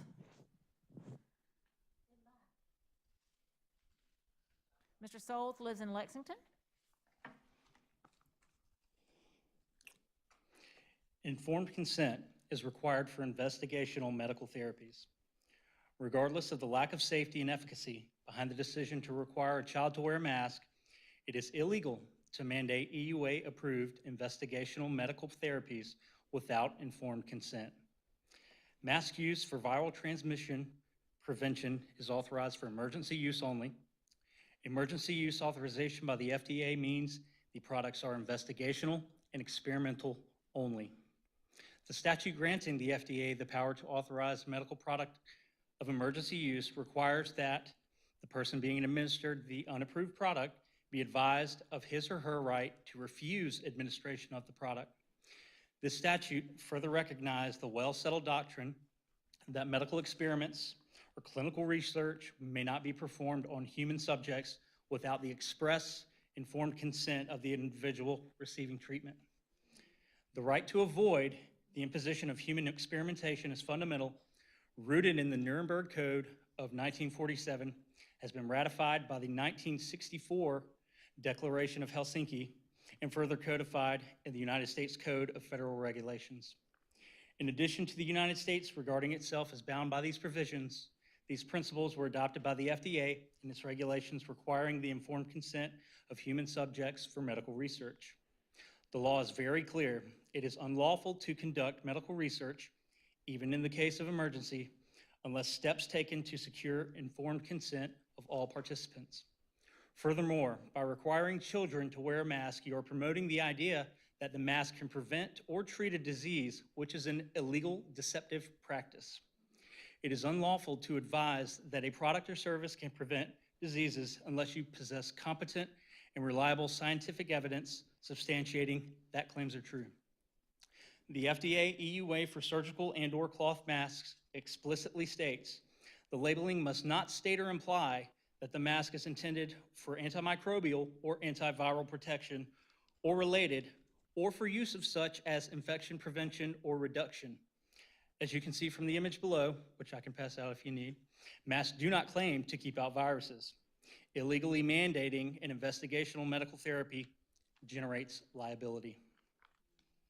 There are no efficacy standards on child-sized masks, respirators under OSHA, but there are proven microbial challenges as well as breathing difficulties that are created and exacerbated by masking children.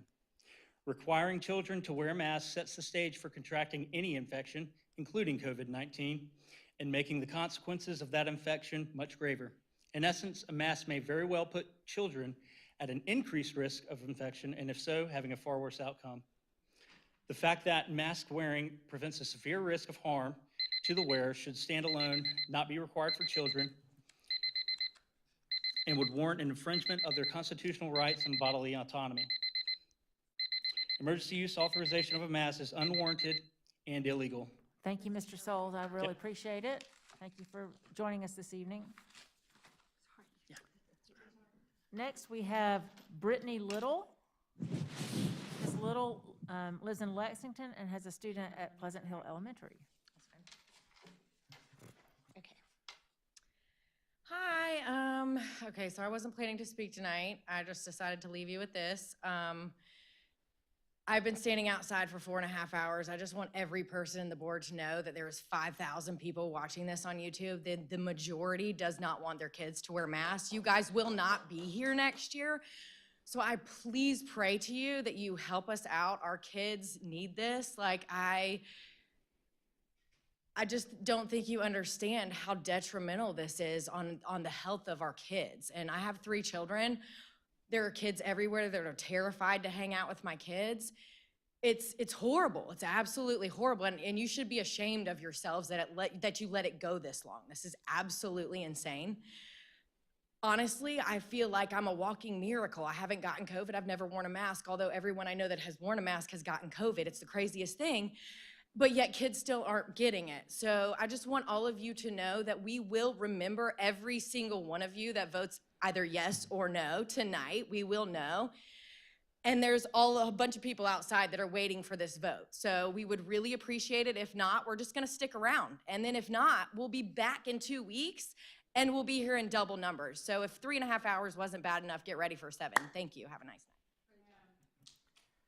Thank you, Ms. Little. And did Mr. Cheney, did he leave? So he is not here. Brad Cheney, just want to give him one more chance. All right. Is there anyone else that did not fill out a card that would like to speak? Want to make sure that everyone has a chance. We really do appreciate everyone coming this evening and sharing with us your passionate remarks. I think yes, I think that we are going to take a quick 5-minute break because we've all been sitting here for a long time, and so we'll be right back. I think we can just take a break and then come right back.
ready?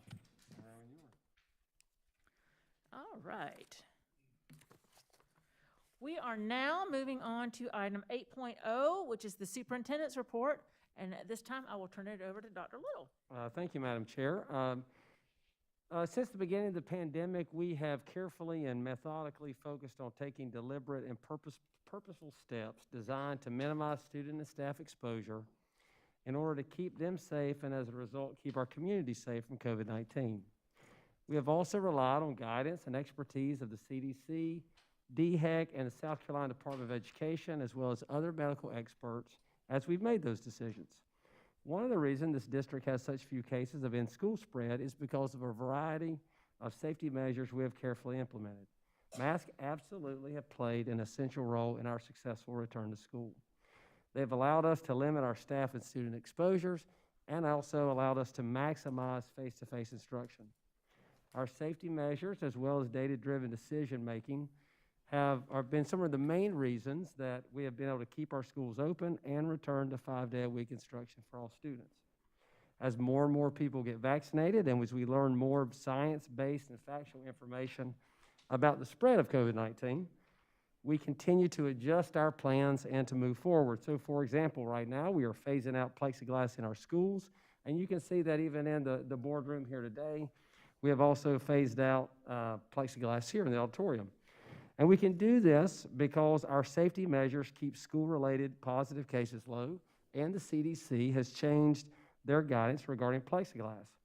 Tonight, we've heard from citizens who want to change our schools' practices regarding masks. We realize that people are frustrated with masking and the pandemic in general. I certainly can appreciate that. We are all ready for the pandemic to be over, but unfortunately, we're not quite there yet. We have just over 5 weeks of school left in the school year. The CDC, DHEC, Department of Education, South Carolina Association of School Administrators, and local, state, and national medical experts tell us to keep masking for the rest of the year. I'm going to see if I can. Nope. Dr. Edward Simmer, he's the director of DHEC, says, although we are getting more and more South Carolinians vaccinated, we are not close to herd immunity. And from a public health standpoint, DHEC recommends, quote, that children should continue to wear masks in school at least through the end of the year. Ryan Brown, South Carolina Department of Education, says that by following the mitigation strategies recommended by public health experts, South Carolina is only one of a handful of states in which every school is fully open to in-person learning. We would advise districts to continue to follow these guidelines. Beth Phibbs, I'm sorry, I skipped one. Well, I don't have one in my thing. Dr. Anna Catherine Birch, Division Director of Pediatric Infectious Diseases at Prisma Health Children's Hospital in the Midlands. She told us the CDC still recommends wearing masks indoors. So for the remainder of the school year, our recommendation is to continue to use masks with students and teachers. Beth Phibbs, the Executive Director of South Carolina Association of School Administrators, released a statement indicating that Governor McMaster actually signed Law S.147, which is the South Carolina COVID Liability Immunity Act. I'm not going to read you all that. The act tethers school districts even more closely to DHEC and their recommendations. Oh, I had those out of order. So there's Dr. Birch's. Did y'all get a chance to read all that? It's got a lot of legalese in that particular one. And then Dr. Nemick and Dr. Perez from the infectious disease specialist at Lexington Medical Center, they sent me an email that says, as we continue to adjust to life during an ongoing pandemic, it is important to continue to adhere to the advice from the CDC with ongoing masking in the classroom. More and more evidence in the scientific community demonstrates that masking, along with other mitigation strategies, help decrease transmission of SARS-CoV-2.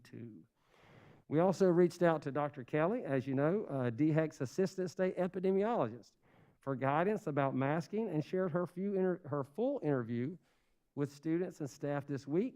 You can find it on our website as well as our social media pages. What I wanted to do today is just show a brief clip of that video. Today we wanted to spend some time to separate fact from fiction about the issue of wearing masks. I'm Amy Wood, Lexington District 1's Nursing and Health Services Director, and we're pleased to have with us again Dr. Jane Kelly, Assistant State Epidemiologist with the South Carolina Department of Health and Environmental Control. Dr. Kelly, thank you for joining us again. Oh, well, thank you for inviting me. Recently, we've received many questions and opinions related to the topic of masks. Can you tell us, as more adults get vaccinated, why does someone need to wear a mask right now? You know, right now in South Carolina, about 41% of adults age 16 and older have had at least one dose of vaccine, and 30%, a little bit more than 30%, are fully vaccinated. Well, that's good news, you know, to have almost a third of people vaccinated, but that also means that 70% are not vaccinated. I mean, 30%, that's nowhere near enough fully vaccinated for us to let our guard down now. Thankfully, we have seen a decrease in new infections, in severe disease and deaths. But, you know, the percentage of cases among children is actually on the increase. And while most children and teens have mild illness, some don't. Now, I don't like to scare people, but the truth is we have seen in South Carolina over 100 cases of the multi-inflammatory syndrome in children and some pediatric deaths. I mean, we still need to wear masks because wearing masks protects people who are not vaccinated, including our kids.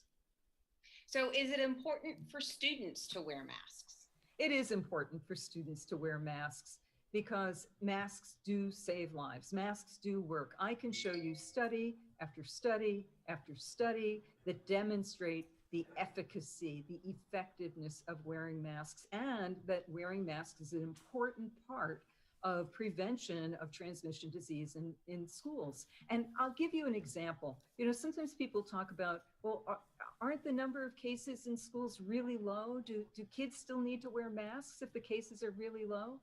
And the example I'd like to give you is seatbelts. Now, I've been around long enough to remember when there was not a law about wearing seatbelts. And when that law went into effect, people were upset. A lot of people didn't want to be told to wear seatbelts. But the number of deaths from motor vehicle accidents plummeted. So when that happened, when the number of deaths became low from motor vehicle accidents, did we say, now we can get rid of the seatbelts? No, because the seatbelts were what was protecting people from dying in an accident. We still have virus circulating in South Carolina, and we still have variants that are more contagious, that spread more easily. So yeah, we still need our students and our adults to continue to wear masks. Why can't masks be optional for those who don't want to wear them? Well, that's because this virus doesn't care what you want. During a pandemic, we need measures that protect our entire community. We're all in this together. So the reason we have some mask requirements, even for people who don't want to wear them, is because that's the public health measure that has been adopted. We've gotten lots of questions and phone calls from parents concerned about what Governor McMaster stated yesterday. Can you speak a little bit about that? Sure. I think you're referring to Governor McMaster voicing his opinion that he doesn't feel that students need to wear masks in schools. And, you know, we at DHEC, we understand the governor, when he makes a policy or a decision or makes a comment like that, he has to consider many different factors. But at DHEC, we have to look from the public health point of view. And where we are right now in the COVID-19 response, you know, yes, we're making good progress. Number of cases are decreasing, but they're not low enough yet. We still have a percent positivity around 5%, and that's of concern. We could still see a surge. We don't want to see that before the end of the school year. You know, we know that there is still community transmission. We don't want to see that community transmission translate into transmission in the schools. We are not close to herd immunity yet. You know, from a public health point of view, we would ask parents, schools, municipalities, you know, keep your mask ordinances in place. They have been working. That's why we have a downward trend. Why would you want to stop with something that is working?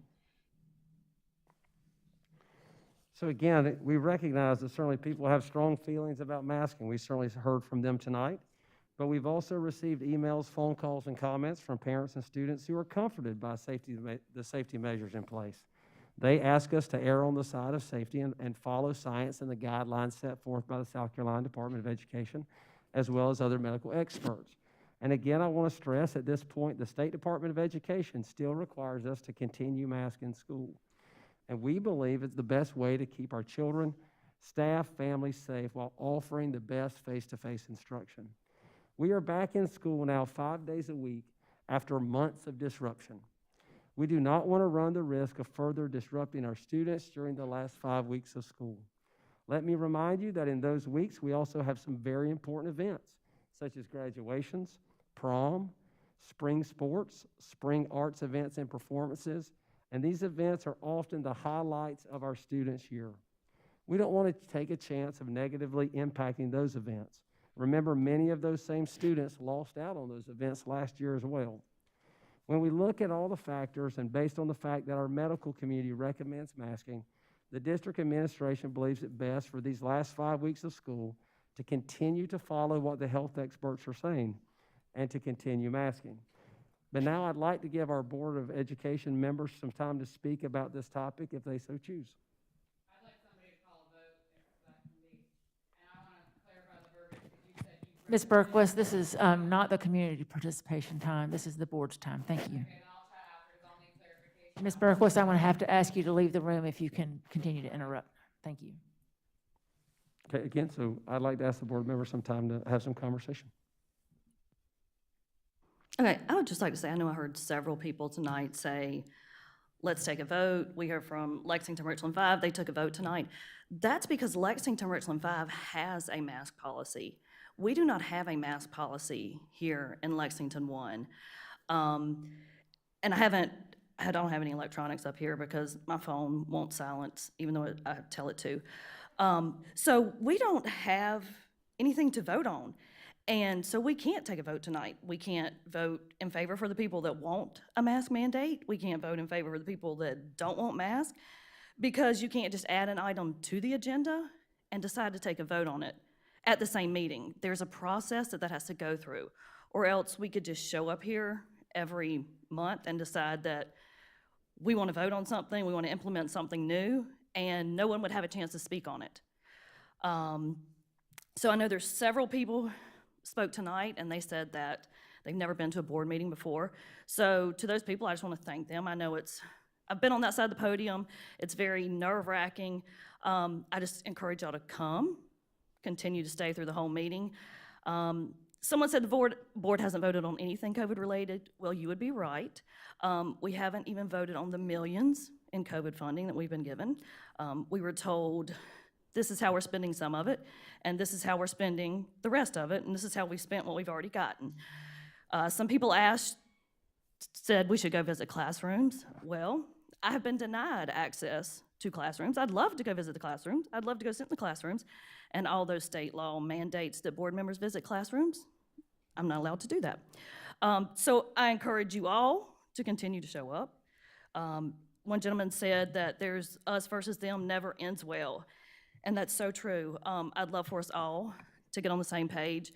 There's a lady that spoke and said that parents have been banned from the building. And as you all know, I'm a big supporter of transparency. She said there's 15 seats here and 15 seats there, and I counted them tonight, and 9 of those seats were taken by district staff members who, nothing against them, because I'm sure they were told to sit there. I'm sure they have other places they'd much rather be tonight. But I just want you to know I do not agree with that, okay? But I encourage you all to come back, stay involved. But unless somebody knows something different than I do, that this is not something that we can vote on tonight. How does what vote on it? Are there any other board members? I'm sorry, this is not the public's. So that's what I was speaking about before when I said Lexington Richland 5. Right, Lexington Richland 5 had a mask policy. So I'm sure they voted to, I guess, do away with that mask policy tonight.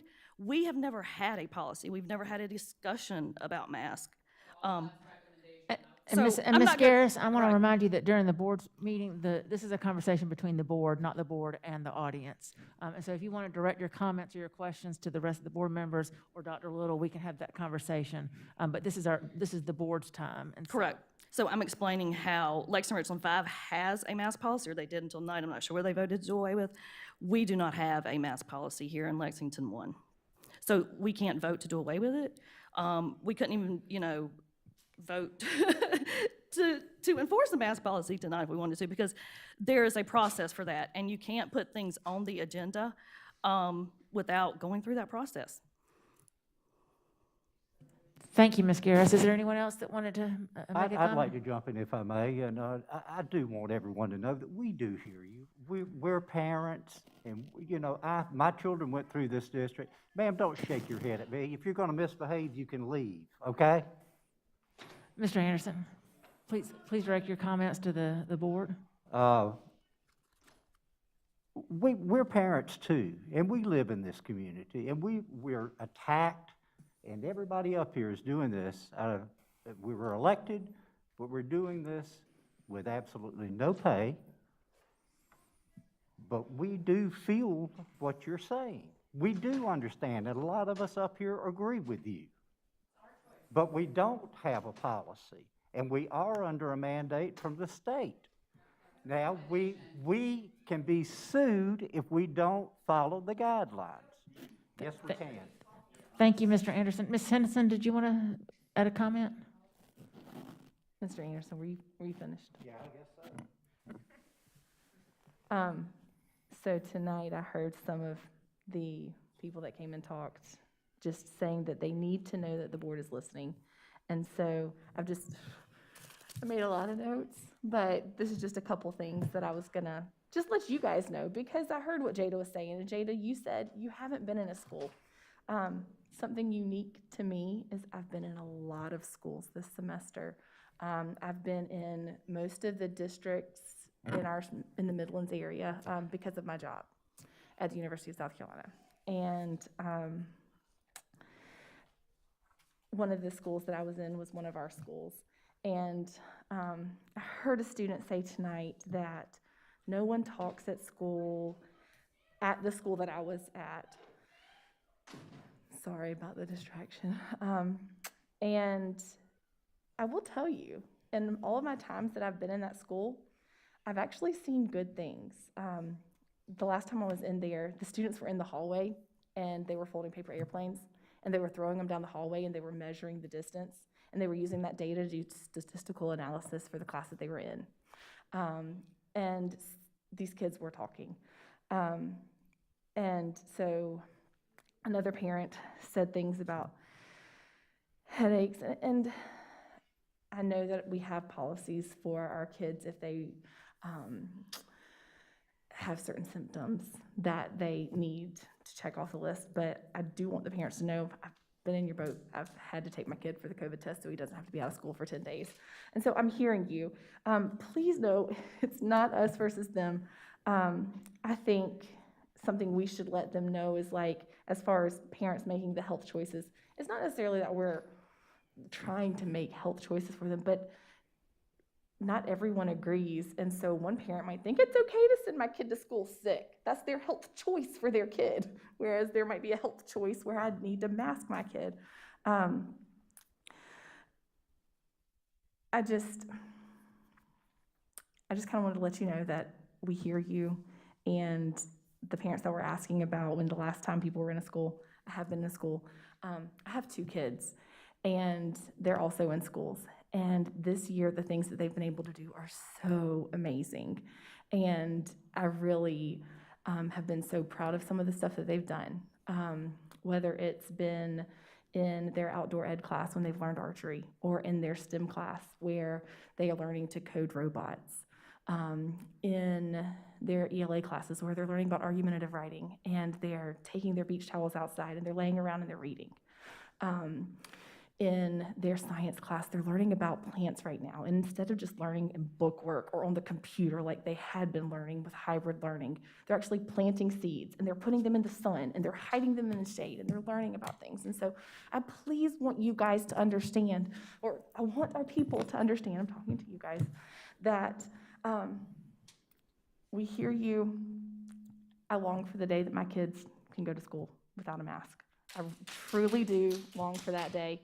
But if you came in this room tonight and you wanted to talk about math education, or you came in this room tonight and you wanted to talk about grant writing, or you came in this room tonight and you wanted to talk about rural education or getting funding for rural education or teacher certification or how we evaluate our teachers, I feel confident that maybe other than Dr. Little, I would be the expert on that, on this board. I'm not a medical expert. And so our hands are tied. But at the end of the day, we're trusting our health experts. So I think that's all I had to say. I probably just rambled. Anyone else? I hate COVID. Go ahead and tell you. I hate any family member who has lost a loved one to COVID. I hate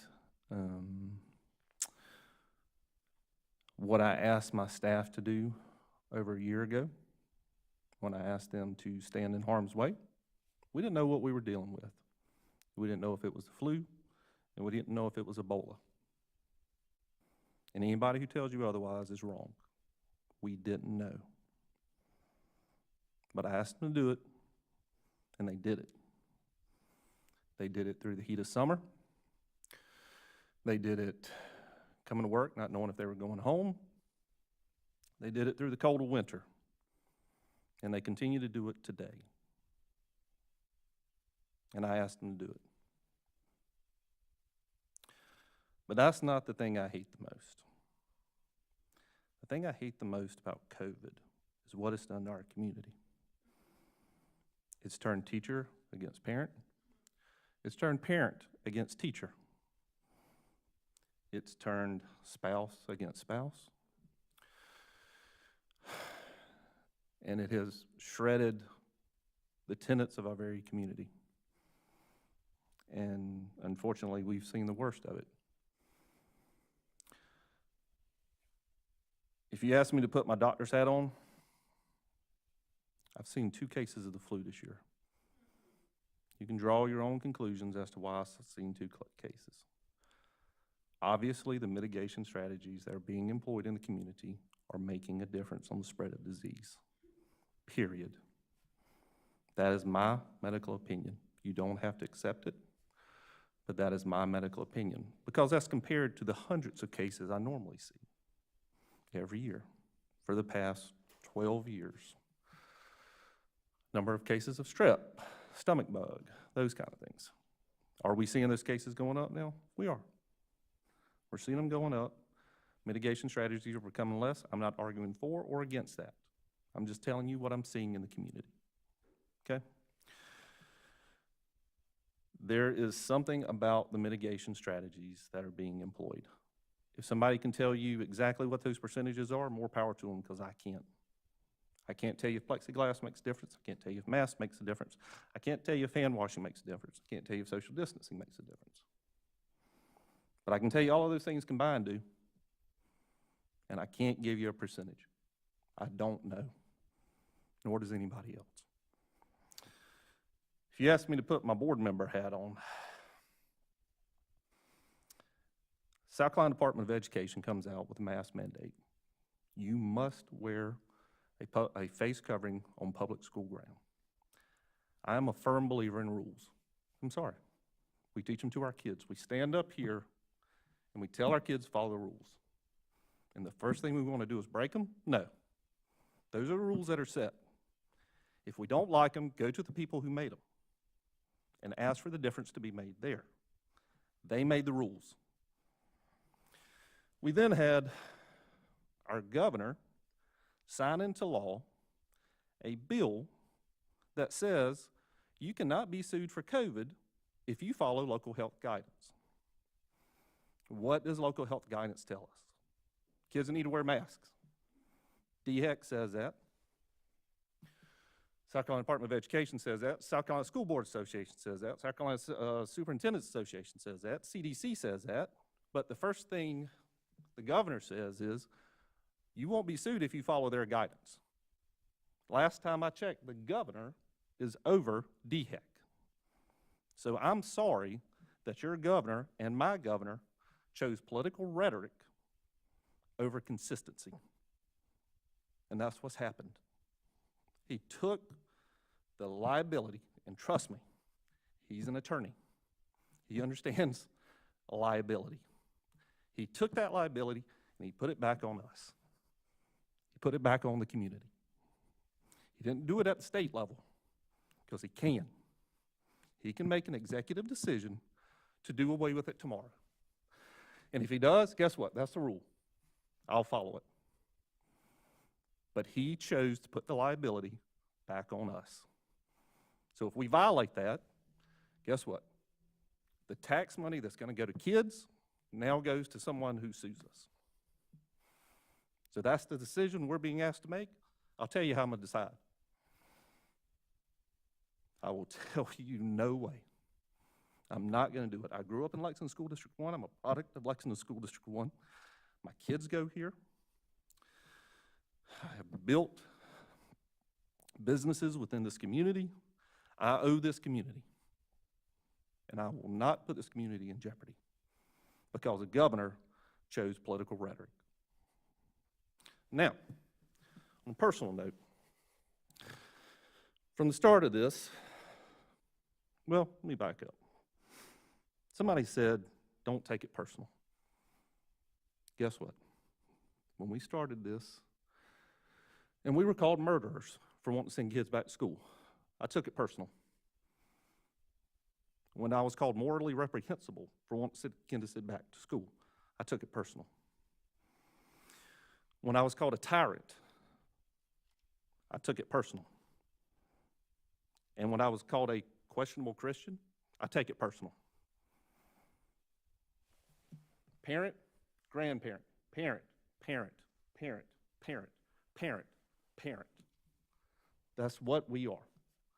We're parents, we're grandparents, we're deacons, we're Sunday school teachers, we're everything else you can think of. We're somebody's child. And somewhere along the line, kindness went out the door. We spoke about that tonight. Somebody asked for kindness. It's real hard to feel the kindness when you've called everything from a murderer to a lackluster Christian. You know, old preacher once said,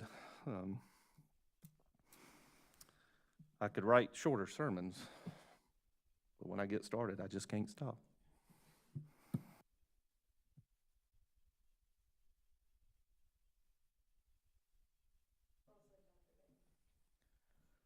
Board, anyone else? I don't think I can represent that better, so thank you, Dr. Guyton. What I will say is when societies and organizations are faced with decisions that there's no good, perfect answer, you have to figure out what your true north is. And I'll tell you my personal true north is getting our kids back in instruction 5 days a week. I will sacrifice everything else to keep our kids in school 5 days a week. Because for right or wrong, this past year, we had to make decisions that took our kids out of school because we didn't know what we're stepping into. Again, and if you look at some other areas of the world, they are in a world of hurt. At the time, we saw Italy and we saw what was happening there. India right now is in that pain. I mean, there's places across this world that are in a much different spot than us. So if we had not taken this seriously, it could have been very different. So I understand how we got here. And you learn from your decisions and you make better decisions because of what you learn. What I've learned is, and we see this in the hospital, we do a lot of things to control infections. You know, when you go in the OR, when you step into an ICU, and it's no one thing, but it's a collection of things that help reduce your risk of infection. we have reduced our risk of infection, community spread. And what that has allowed is it allowed our businesses to stay open, and it's allowed our kids to get back in school. I don't know anything more conservative, democratic than kids being educated and businesses being open. So I think as a board, we have a moral obligation, not just to our kids, but to our community, to keep our kids in school and our businesses open. So I want to thank this board for their support and decisions today, and Dr. Little and his leadership. Anyone else? All right, Dr. Little, I'm going to turn it back to you. Again, Ms. Berquist, I'm going to ask you to please be quiet. Thank you. again, thank you, board, for sharing your thoughts tonight. The finish line is in sight, and you know, I hope we continue to finish stronger together. Thank you.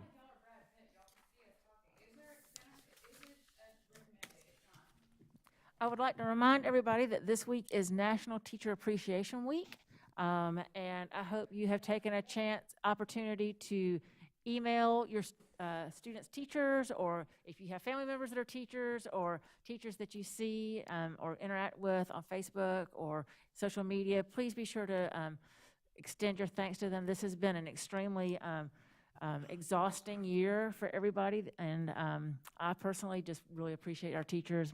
And so just want to remind everybody to take a minute to just give them some love and thanks. Hear, hear. Do I hear a motion to adjourn this meeting? So moved. Do I have a second? Second. Thank you very much. All in favor, please stand up.